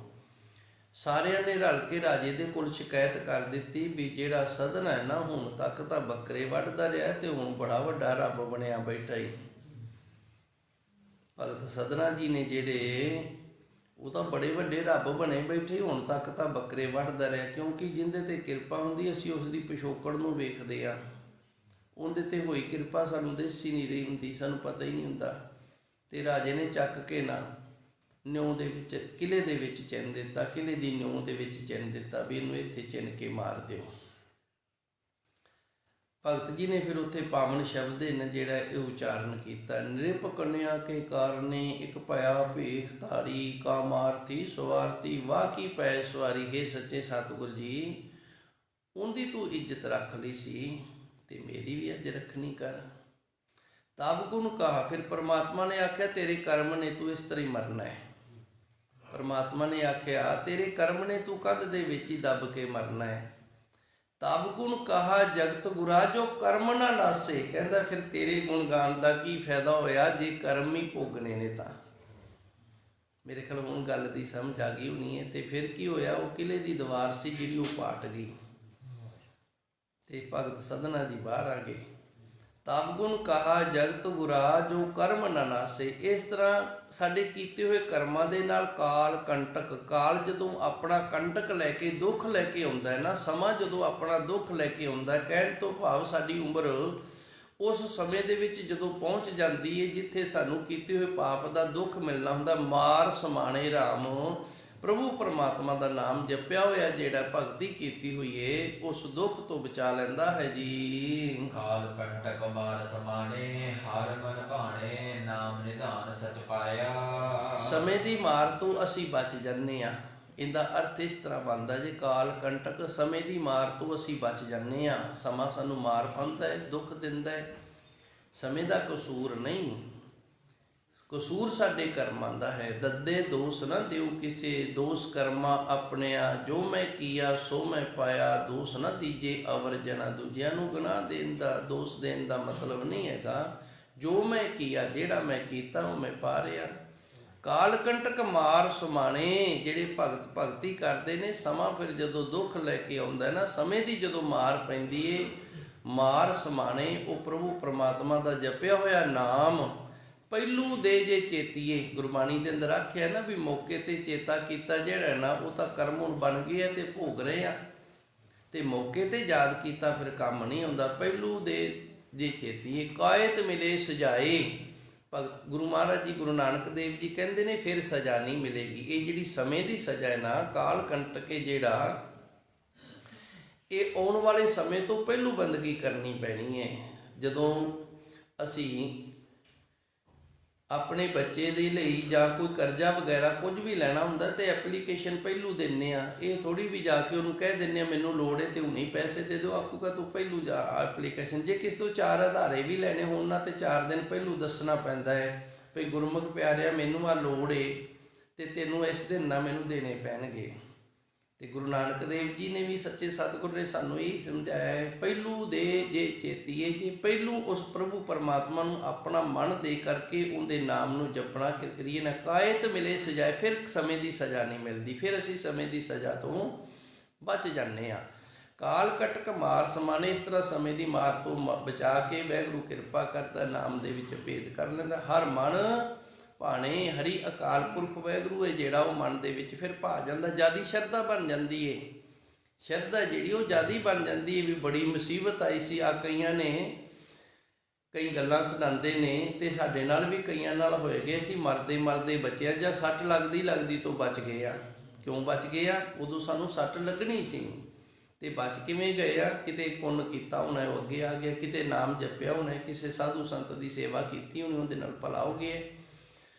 ਨਾਮ ਨਿਧਾਨ ਸੱਚ ਪਾਇਆ, ਭਗਤਾਂ ਨੇ ਉਸ ਪ੍ਰਭੂ ਪਰਮਾਤਮਾ ਦੇ ਨਾਮ ਦਾ ਖਜ਼ਾਨਾ ਜੋ ਸੱਚ, ਉਸ ਦੀ ਪ੍ਰਾਪਤੀ ਕੀਤੀ ਹੈ ਜੀ। ਸਦਾ ਅਖੁੱਟ ਕਦੇ ਨਾ ਨਿਖੁੱਟੈ, ਹਰਦੀਆ ਸਹਿਜ ਸੁਭਾਇਆ। ਇਹ ਨਾ ਮੁੱਕਣ ਵਾਲਾ ਨਾਮ ਦਾ ਖਜ਼ਾਨਾ, ਜਿੰਨਾ ਮਰਜ਼ੀ ਜਪ ਲਈਏ ਨਾ ਇਹ ਘਟਦਾ ਨਹੀਂ। ਇਹ ਨਹੀਂ ਵੀ ਜਿਵੇਂ 10 ਵਾਰੀ ਵਾਹਿਗੁਰੂ ਆਖਿਆ ਤੇ ਕਿਤੇ ਉਹ ਰੱਬ ਜਿਹੜਾ ਪਰਮਾਤਮਾ ਹੈ ਉਹਦੇ ਨਾਮ ਦੀ ਤੋਟ ਨਾ ਆ ਜਾਵੇ। ਧੰਨ ਗੁਰੂ ਅੰਗਦ ਦੇਵ ਜੀ ਨੂੰ ਸੰਗਤਾਂ ਨੇ ਪੁੱਛਿਆ ਸੀ, ਸੱਚੇ ਸਤਿਗੁਰ ਸਾਨੂੰ ਕਿੰਨੀ ਕੁ ਬਾਣੀ ਪੜ੍ਹ ਲੈਣੀ ਚਾਹੀਦੀ ਹੈ, ਕਿੰਨਾ ਕੁ ਨਾਮ ਜਿਹੜਾ ਹੈ ਨਾ ਉਹ ਜਪ ਲੈਣਾ ਚਾਹੀਦਾ ਹੈ।